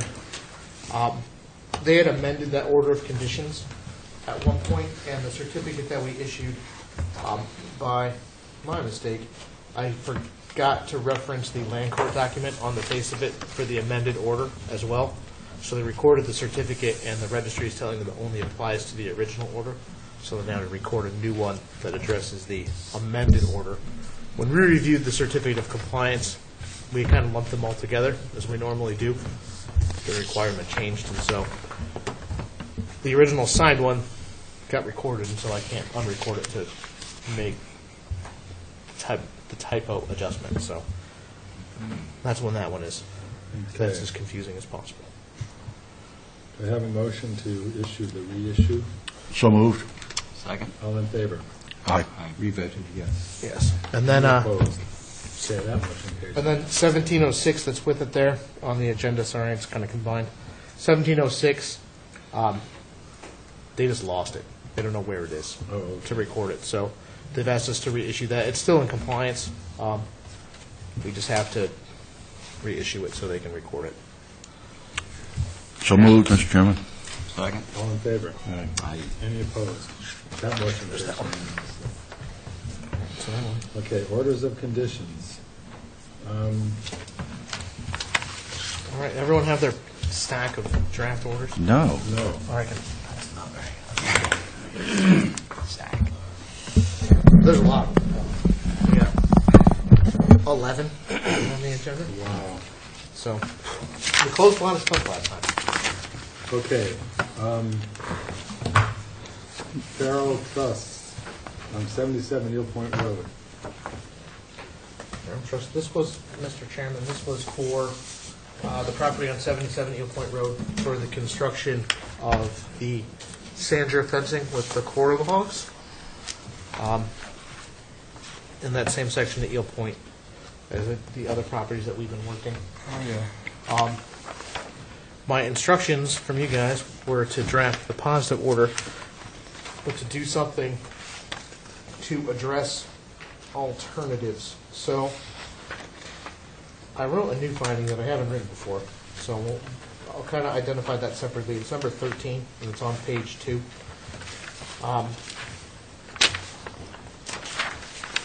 So I hope this addresses it to everyone's satisfaction, because I know there was some concern about the ability to gain a little bit of extra space by relocating the dwelling somewhat. So I add in here that the commission finds that given the historical site conditions and current site conditions, that the structures as constructed are in imminent danger. Given the size of the locus, composition and location of the resource areas and their buffer zones, and current and historic erosion rates, that the installation of the project as proposed is a reasonable alternative in allowing for the protection of the pre-78 structures in imminent danger, to allow for the possible controlled retreat of the property and its structures as resources become available, or to maintain the property as it currently exists in an effort to minimize any impacts to the resource areas or the buffer zones. It's the longest run-on sentence I've ever written. But I was trying to address it to some degree because it had come up, and it's kind of a unique case where the pre-78 structures that moving them doesn't gain that much, and there's some worry of cost. That's why I wanted to include the ability to, and it's something that we talked about on this project as well as CMDM, and I reread the minutes from that a little bit, where we started talking about in that area those properties looking at a controlled retreat and a way to tactically move back to try to make as few things as possible as they go. So we're not doing 10 projects, we're trying to do 2 and be smart about them. So I try to capture a little of the spirit of that discussion in there. I know it's kind of an oddball finding. Well done. But Yeah. I probably put more thought into it than I should have. No, I think that's good. I think it And then, addresses our concerns well. all the rest of the conditions, if we want to read them, we can. One of the things that we've changed from before, just to go over it again, is number 17. We've been constantly futzing with that mile per hour for a sustained period of time, and the last few times we've kind of settled on 40. The original orders that we did were up at 50, and we missed storms like Nemo and things like that from there, so that seemed to be a pretty good number. Other than that, Pretty much the same as what it's pretty much the standard. I mean, I'm not going to lie to you. I use those orders as templates for the other ones and make changes as we need, findings and adjustments, just because No, that's a good writing a idea. 4-page order can be a bit of a task to do from scratch every time. Well, it's the same Make project. a motion to issue, Mr. Chairman? Just a second, please. Because we were talking, there were variations in the amount of sand that was going to be used. And was that actually settled? I believe, It was, what, between 512 and 572 cubic yards? yeah, or can probably clarify that faster than I And can. it was think actually now. 3 times the normal sediment amount, right? For clarification, Yeah. if I may, Mr. Yeah. Chairman, we'll agree to the higher number that was suggested by our own consultant, which Yeah. was the 575. Yeah. Right, so if you, I've read it to your review, and they suggested the slightly higher number. So- If there was any ambiguity, we accepted that recommendation.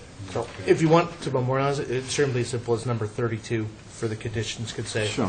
The the annual nourishment amount Right. shall be 575. Yeah. Thank you. And was there an easement issue?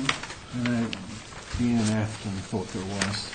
Well, that's why, hopefully, there's an easement, there's a one big beach easement that's a significant distance away from the project area. That's why we kept in, or I kept in, this number 29, that just says pedestrian Yeah. access across Yeah. the public beach shall be maintained at all times.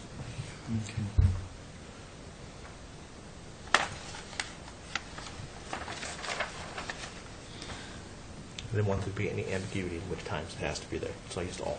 Well, what about during construction? Could that be dangerous? Well, we've never specifically restricted that during construction. I think most people, if they see machines on the beach, probably stay away to some degree. Try to be careful anyway. I think the workers also probably are cognizant of people trying to pass or repass that. I'm sure if someone was traversing, I know if I go out to do inspections, they'll stop and I can walk by or whatever's there, so. Okay, so I guess we'll now need an order to issue as amended. And So there moved, was Mr. also, Chairman. there was a question of whether a waiver was needed for his, isn't that Emily's brought up? Sure, there's a fourth Okay. page that's there. We can certainly scrap it if we want to. But a pretty long paper in there too. Yeah, got you. Mhm. Yeah, Cruise waivers. yeah. I didn't get that from. Yeah, excuse me. and that's consistent with our other Right. determinations on this as well. Okay.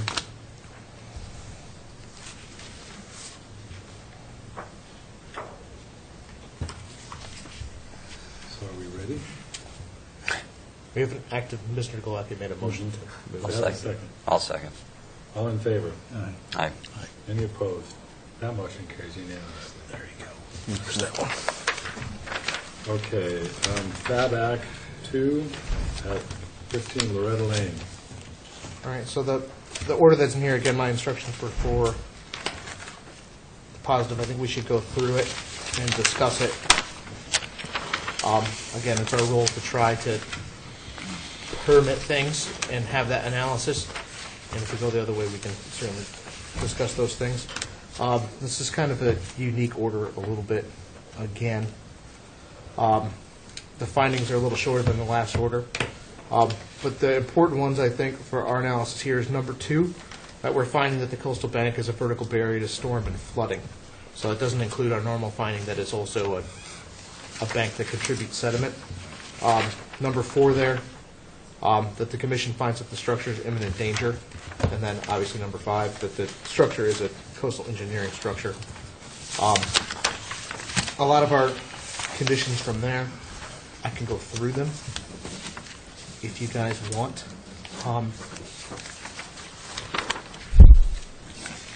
Well, I think the important part here, if you guys want to read through the conditions, and we can certainly add or subtract those conditions as you guys would like, that the waiver request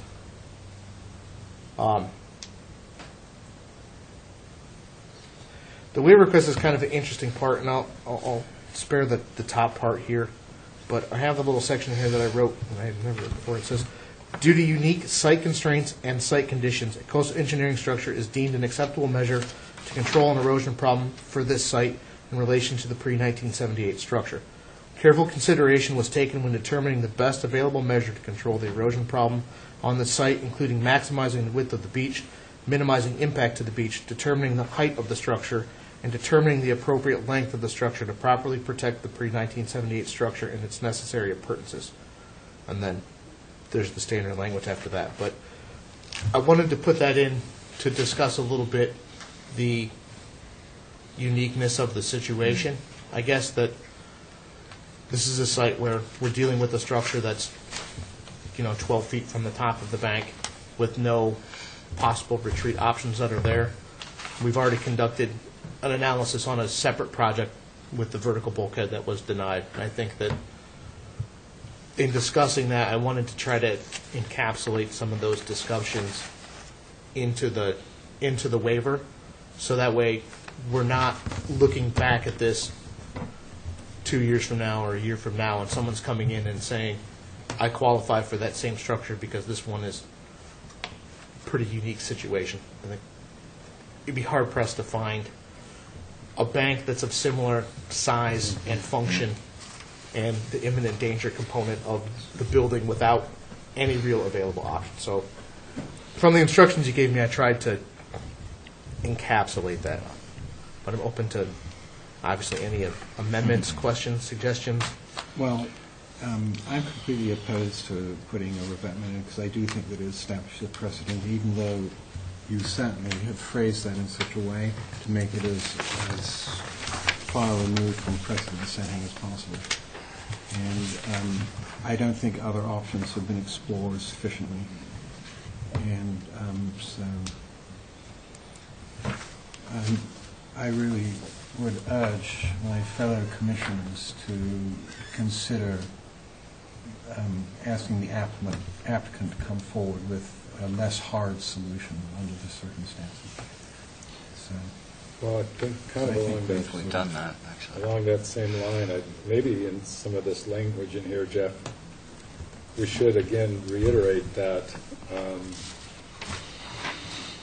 given that this bank is served minimally as a sediment source and is mainly serves to,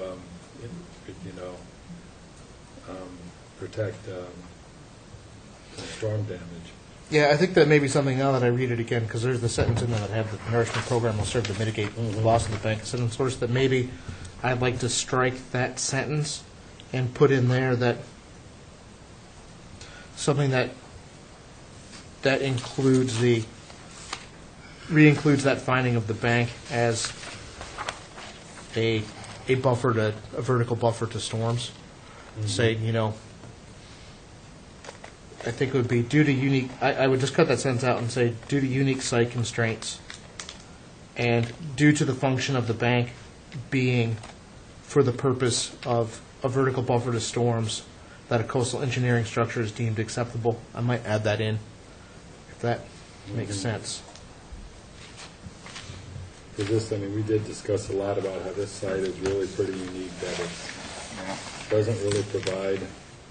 they're going to ask for it next door, they're going to ask for it all the way along. They can ask all they want. So, Doesn't mean you know, have to do it. and there are other options.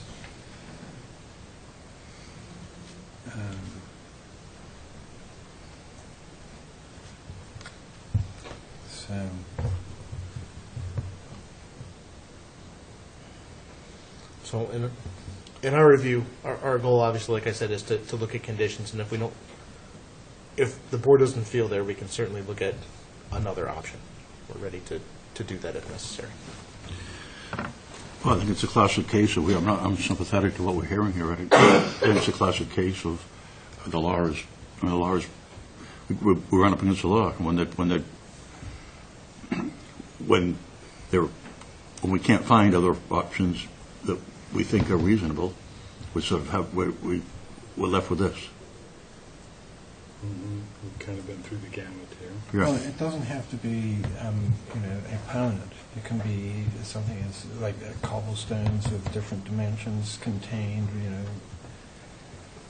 I mean, we haven't exhausted all options, but I just. That's what we're turning on right now, is whether we're going to throw it or not.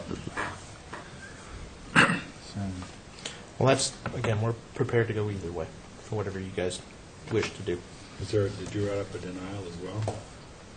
I do have one prepared if necessary, but Okay. I don't. My instructions were for a positive, so that's what's included in your packet. So, Okay. whatever. Well, if there's no further comments, somebody want to make a motion or not? I'll make a motion to approve. Can I have that as amended? As your Oh, motion? Once we made some as changes. amended. And I'll second it. Okay, all in favor? Aye. All right. Opposed? I'm opposed. The chair is going to vote in favor. Where's that one? And so this is it. So Yep. I shall say opposed. You can write opposed as if you choose. So Always. that motion carries with Commissioner Golding opposed. And thank you for your time. I know these are hard to go through.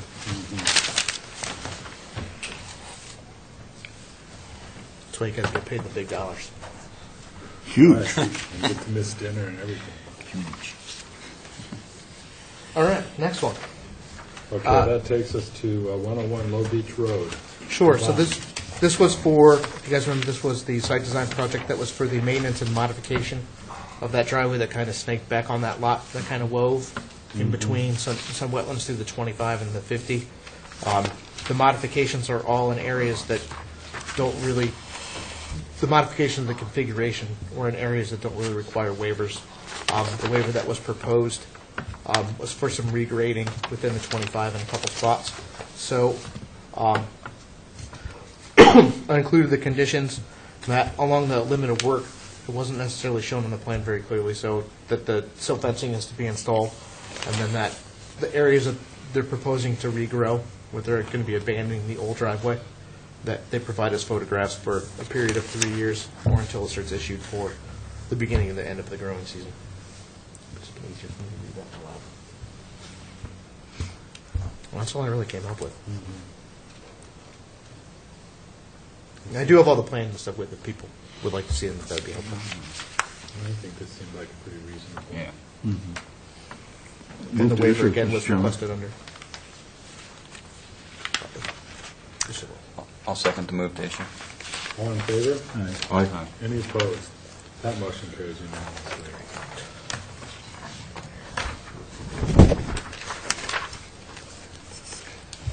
Okay, Sisk Real Estate LLC at 153 and 155 Walnut Road. All right, this was that interesting project that was for the installation of the snow and sander fencing, the removal of the debris, which is, for memory purposes, primarily seaweed and some other landscape debris that they piled up, the placement of some nourishment sand, the installation of a seasonal boardwalk, and then the planting of American beach grass in those areas. The ones I added this time are number 19, that we're to be notified when the seasonal boardwalk is to be installed and removed, so we know it's going to take place. Again, photographs for the planted areas, the beginning and end of the growing season, that the debris/seaweed is removed to an area outside of the jurisdiction of the commission. And then number 22 there is a condition that was included by the Heritage Review, and it addresses if they were to be using snow fencing on the beach, there's a time of year restriction, but for the snow fencing that's adjacent to the house, there is not. Okay. But that's, number 22 is written how they wrote it in their letter. And then the waiver that was requested was under the net benefit for the nourishment and replanting of the dune that's currently covered in seaweed and blowout. Seems like we sort of talked this through quite a bit, and Yeah. Right. to have a motion to issue as drafted. So moved? Second. All in favor? Aye. Any opposed? That motion carries unanimously. Thank you, sir. Thank you. Okay, 45 West Chester Street, McGivney. Sure. This is the one from our discussions, and then let me turn the page. That was for the addition on the single-family home, where the home is pretty much entirely located within the 50-foot setback to that vegetated wetland. Again, we had a positive here.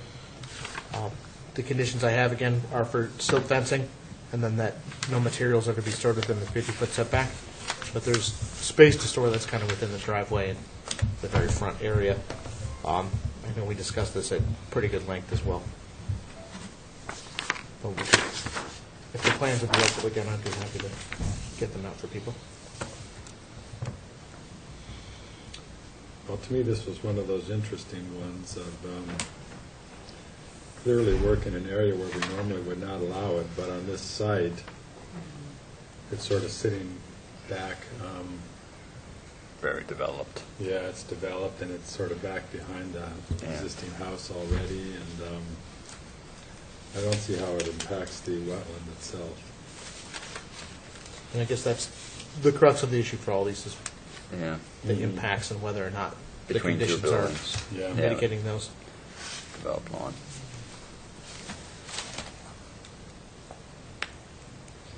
Do I have a motion to Motion. issue as drafted? Move to issue?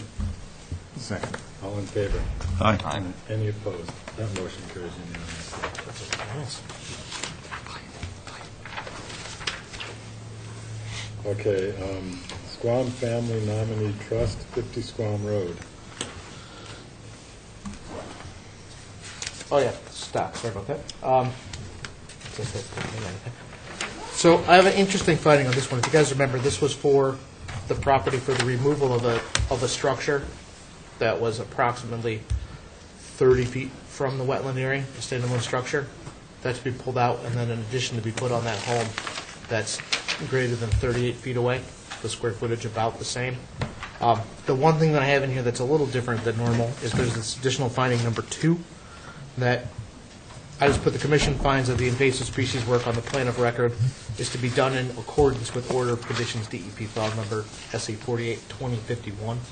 It wasn't part of the proposal, but with it on the plan, I thought it'd be nice to memorialize that in the findings.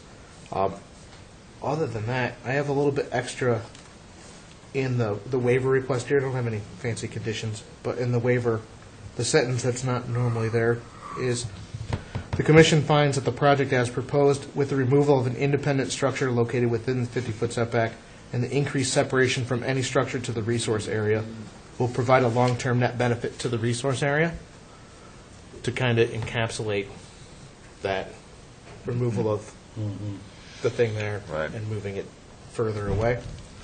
And we can discuss it. Again, the other plans too, so. So finding number 2 was the removal of honeysuckle and the planting of grape. Was that?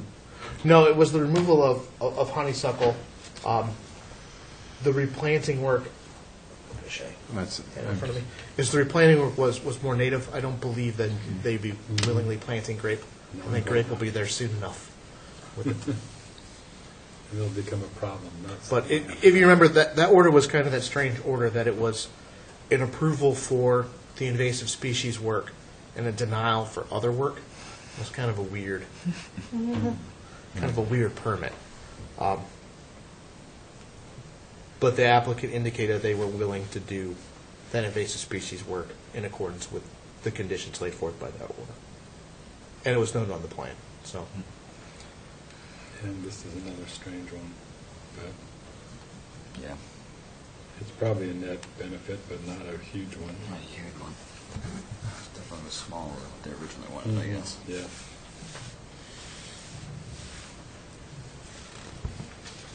Well, do I have a motion to issue as drafted?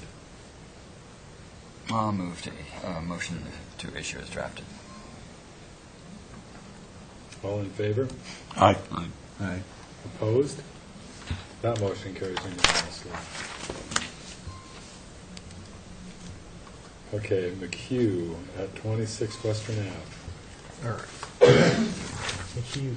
So this is the one on Western Ave that was for the removal of the large at-grade brick patio, or brick, I guess they're called patio, and then the replacement with the first floor porch with a second floor deck above, kind of built into the roof.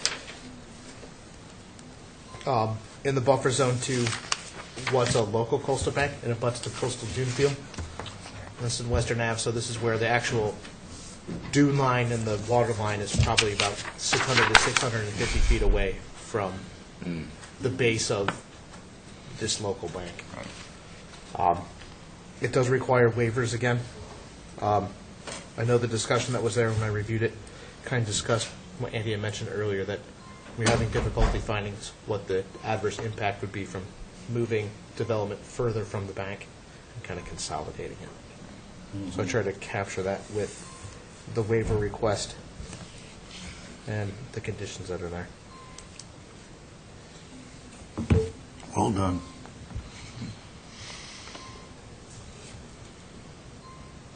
Okay, do I have a motion to issue as drafted? So moved. Motion to issue. I've already, Oh, I heard a mumble. I wasn't sure what it was. A second. all in favor? Aye. Any opposed?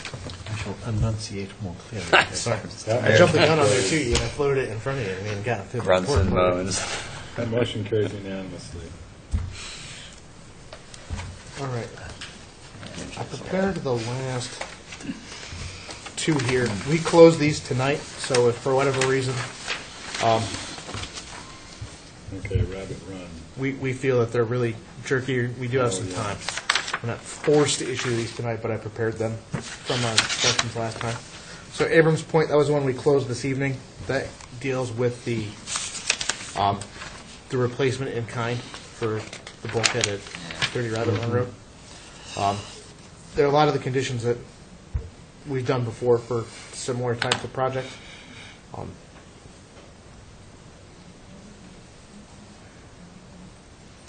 That's what I had. I don't know what else to say. So, how far in front of the existing bulkhead? And I object to provision, well, you know how I feel in general about it, but specifically 22, any treatment of the wooden bulkhead is to be limited to once a year. You could drive a truck through that. So, I mean, or by treatment, are you talking about repair work or? Well, repair work can be done at any time. So if a board explodes, you can replace that board at any time. I think treatment refers to more chemical treatment or some sort of sealant treatment that I know they've used elsewhere. I can try to clarify that, or we can try to do that now. And what's permitted in terms of chemical treatment? I'm trying to remember, we had this discussion on some of the Washington Street bulkheads, that they were treating that material with kind of a sealant material. I wish I remember the name right now. I'm not sure if that name is here, but to the best of my knowledge, there's no intention for sort of an ongoing. Yeah. So we can certainly put that. We just strike it all There's, together. we can strike it all together, and then it's not no worry about it. More comfortable, thank you. All right. All right, so 22 was out. I just remember there was one that had come up, so we had started to include it. It was one, it was like 92 I remember Washington that. Street. I just was spacing out on what the chemical is. Okay. Do I have a motion to issue as amended? Move to issue as amended. All in favor? Aye. Opposed? I am. That motion carries with Commissioner Golding opposed. Okay, Foley at 87 Swan Road. All right, so let's make this clear. This order is independent of the letter that I'll write for the enforcement order to deal with the mowings in the path. And I'll bring that in front of you guys at the next meeting. So you guys can approve that. So again, I really couldn't come up with. But didn't Jen mention something about, I didn't want to bring it up when it was being discussed, but she wasn't here, so it's only hearsay. But didn't she mention something about the actual stairs down to the beach? Yes, there was a question originally whether or not the decking that was there Right. was in compliance with the original Right. order. And after we looked at it, it is. So Okay. we're good on that end. And that, Okay. if it wasn't, that would be something that we would certainly include into the enforcement. I think it just looked out of place because the original mowed area around it was much smaller, Gotcha. and then when the area got much bigger, because it distorts its appearance a little.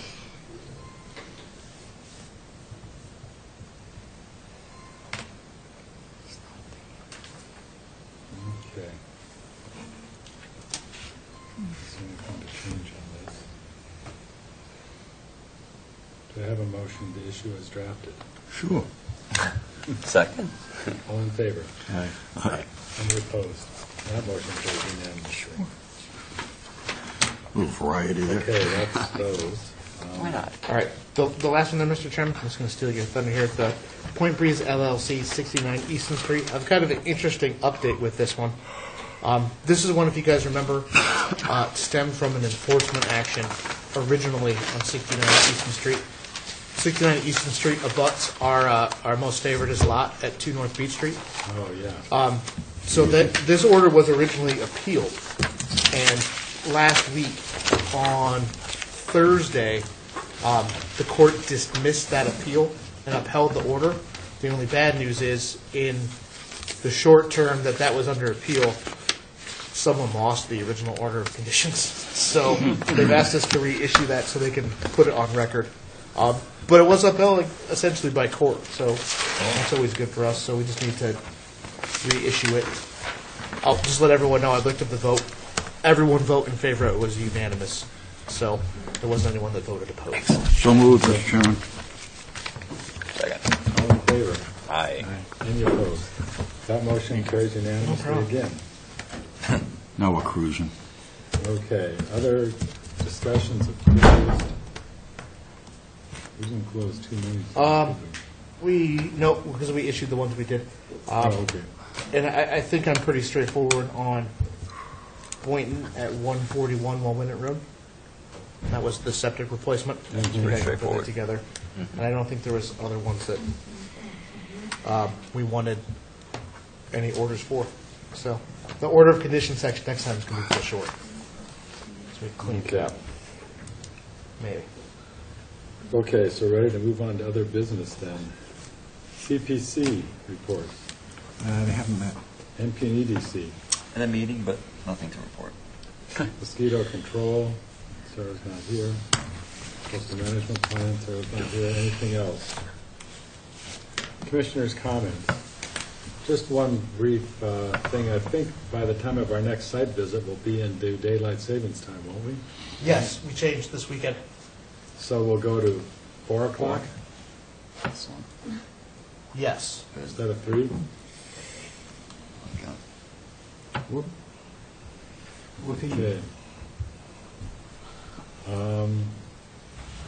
And then just something that's, it's been troubling me is the fact that SBPF has not come in with, and I just want to get this on the public record, we haven't seen their notice of intent for their emergency project yet, and they're outside their 30-day window.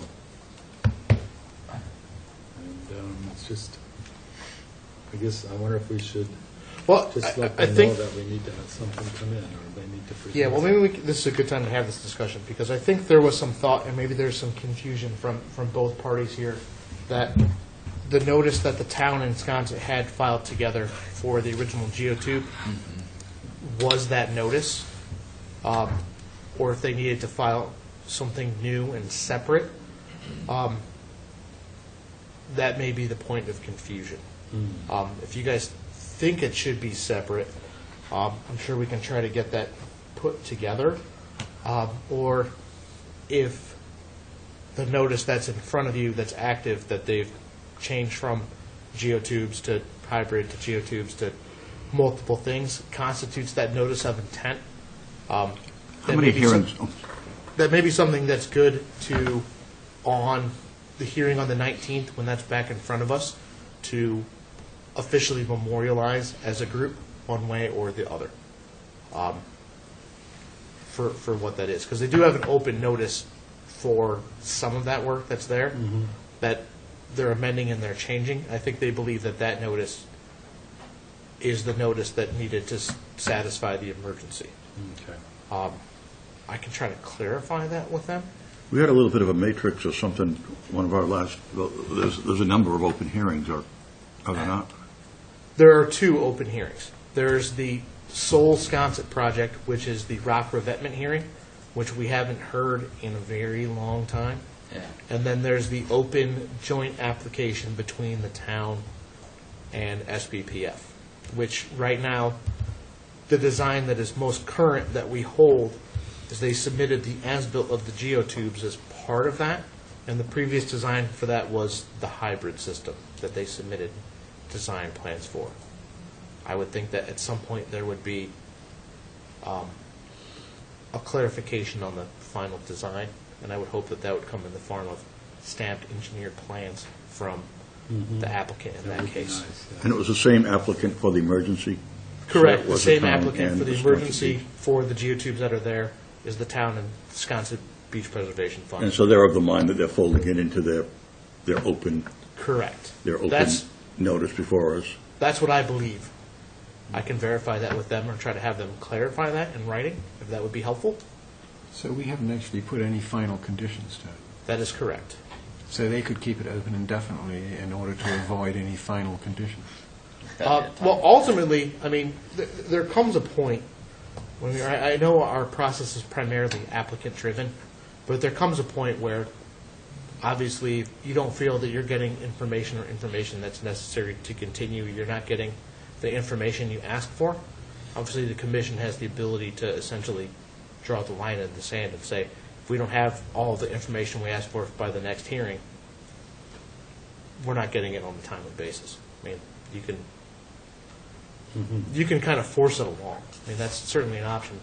Typically, the commission previously has not, but if it's certainly something you feel like you're being strung along indefinitely, I mean, you can set it. The one part that gets tricky, especially with a complicated project like that, and I understand their role as an applicant, when you're getting information from also various other groups that are putting out questions or concerns, that sometimes the load to answer everything can be a large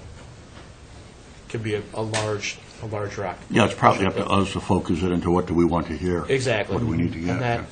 And that's something that certainly if you ask for it and in 4 weeks you're still waiting for it and haven't seen any sign of it, you can say, we have to have it for the next meeting, or let's be done. I mean, that's certainly an option that you guys can. So under what conditions can we close it even if the applicant doesn't want it closed? Well, it would have to be a situation where you can make the findings that you've clearly requested information that's not being provided on a timely basis, and then you could probably go that route. I would probably involve counsel to do it that way, and want them present so they can be sure that we don't get ourselves in trouble. But that's certainly something that we can explore. Maybe we can have him come and explain that procedure if we don't feel like we're making any progress. We certainly can do that. If that's the will of the group.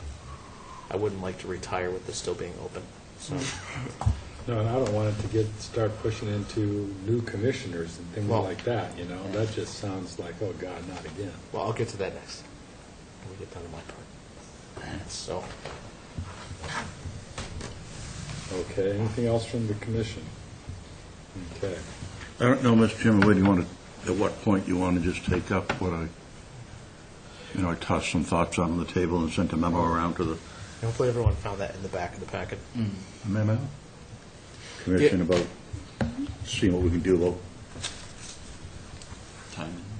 yeah, just keeping our meetings and going, about what we think is a reasonable meeting length, I think. I mean, I think we're doing fine tonight, but I fell down at 4 hours last time, and I don't know what, am I the only one that feels this way? Do others think that?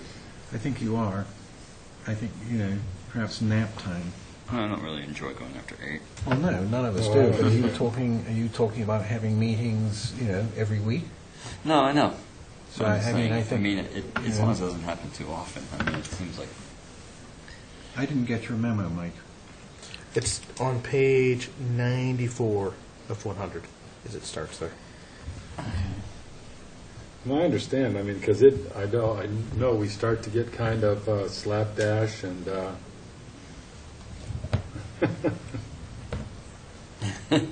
and things, and it's really, I have to say, it's really tough to go through, say, the Sconset Beach project and then come back out and just go back to the rest of the meeting. And treat someone else properly. Yeah, with equal kind of treatment. And That's the big problem. And I think, what time is it now? It's 6:15. Yeah, and from my own perspective, this is about, and what my experience has been, 2-hour meetings work well, and after 2 hours, it starts to change, and after 3 hours, it starts to change quite dramatically. So I just thought I should mention it because I didn't really like leaving, but I had to weigh whether to remain and make it miserable for myself and everybody, or whether to Just let us be miserable. let you be miserable on your own and go get my supper. Yeah, and I think, this commission is always, in my experience with it, is always been open to discussion and, trying to get, give everybody a chance to speak and get ideas and questions and answers out there. And I think one thing that can happen, especially with something like some of these big projects, is and it happens in other projects where people are concerned about things that are not really the purview of the commission. Right. But it's not so easy to say, sir or ma'am, this is irrelevant. Please keep your comments to the wetland protection laws. And they're like, well, what are they? And I don't blame them for not knowing. I didn't know before I... No, but they can get plenty of assistance on those complicated projects. It's going to go forward, and anybody can look around here and find that there are people here who are always there's lots of ways to get there are. coaching and guidance on how to participate effectively at the meeting, and we can have information like that available and shut them into the office. And I know that some of the interest groups kind of corral up people and and talk things through with them informally outside of the meetings, and there's plenty of ways to do that. All right, I don't need to beat on it. I just wanted to. No, it's not. I think that we have a couple of times, and with some degree of success, I think we've said we're going to try to sort of wrap it up by this or that hour tonight. And if we think that's worth pursuing, I think there's probably more steps that can be taken. If we're going to do that, we're going to have to be at this point by this point and that sort of thing, and sort of break it into smaller pieces. And that's all. More, I guess, as it develops. I don't know if anybody else has any thoughts or not. Some people are just fascinated to go. Stay with us as long as we go. At least like 3 that I can think of right now. I think it's something we can all certainly We can certainly consider, and we may be able to find some things to try. And if they work, they work. If they don't, they don't. Yeah. Okay. Yeah.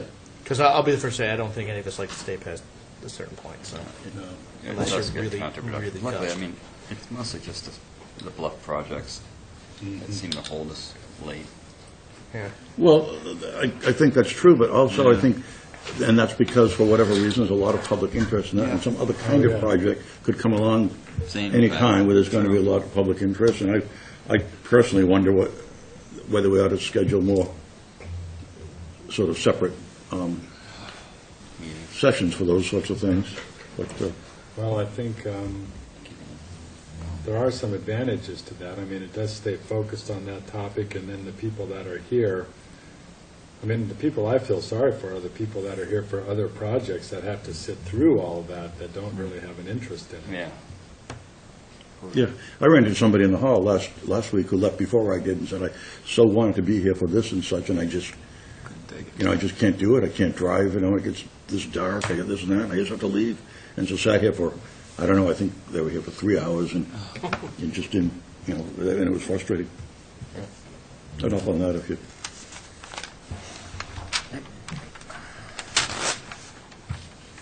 Yeah, it's hard to say, well, come here at 6. We'll be starting it at 6 because you never know. Some days we zip through things, Yeah, some days we don't. Yeah. Well, so people, I'll be honest, people ask the office all the time what time they need to be there, and I tell them, your guess is as good as mine sometimes, because sometimes things take 5 minutes that you think you're going to take 30, and some take 30 that you think you're going to take 5. So it's tough. And sometimes it's just the unpredictability of, I don't know if the butters are coming or other interested parties are coming, and sometimes I can. But I definitely agree that we can probably brainstorm some good ideas to try. So that's what I guess I'd ask you guys when I bulleted out some thoughts that I had, and if anybody has any other ones or thinks that any of them are worth talking about, I guess I'd ask you to just sort of, at some point, say so. Well, I think it's insoluble, Mike. I'm sorry? Insoluble. Because, basically, we're here to listen and ask questions.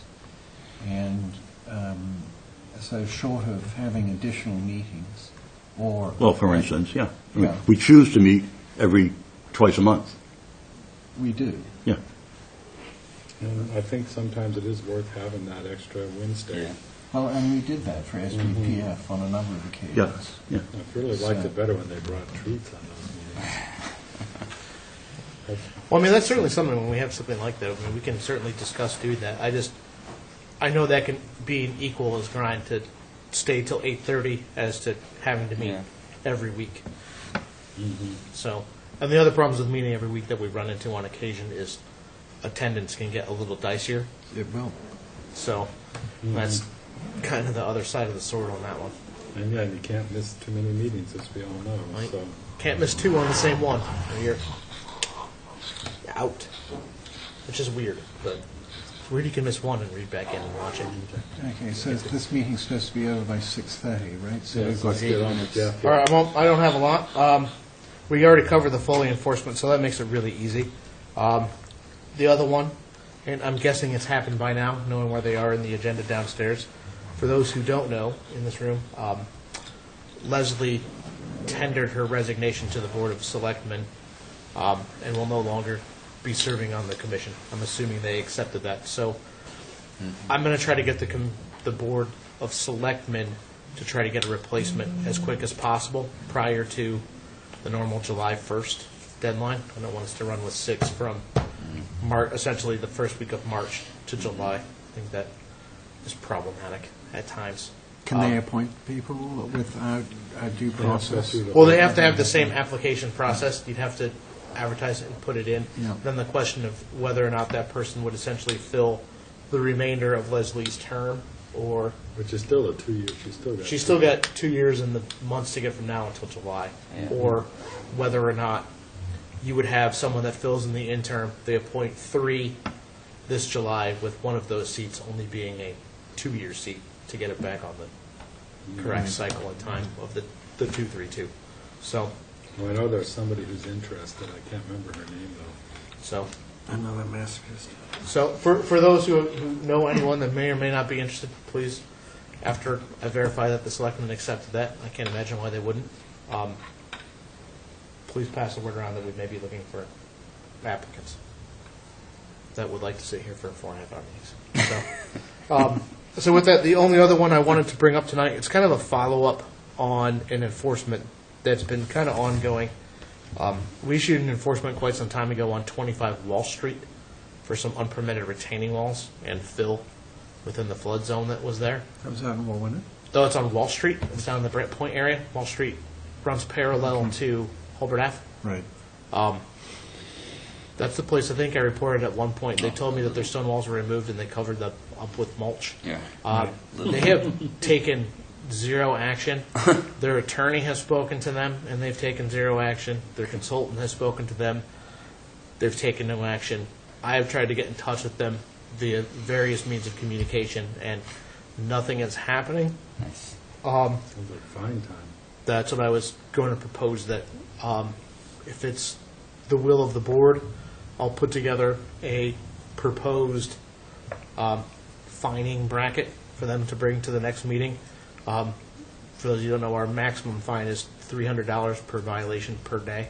So I'll figure out what the maximum amount is to when the enforcement order was issued, and that'll be to the discretion of the commission for what they choose to fine in that range. That's just kind of the maximum range. That could be a big number. I have roughly figured that at a minimum, just off the top of my head, we've had it out for at least 60 days.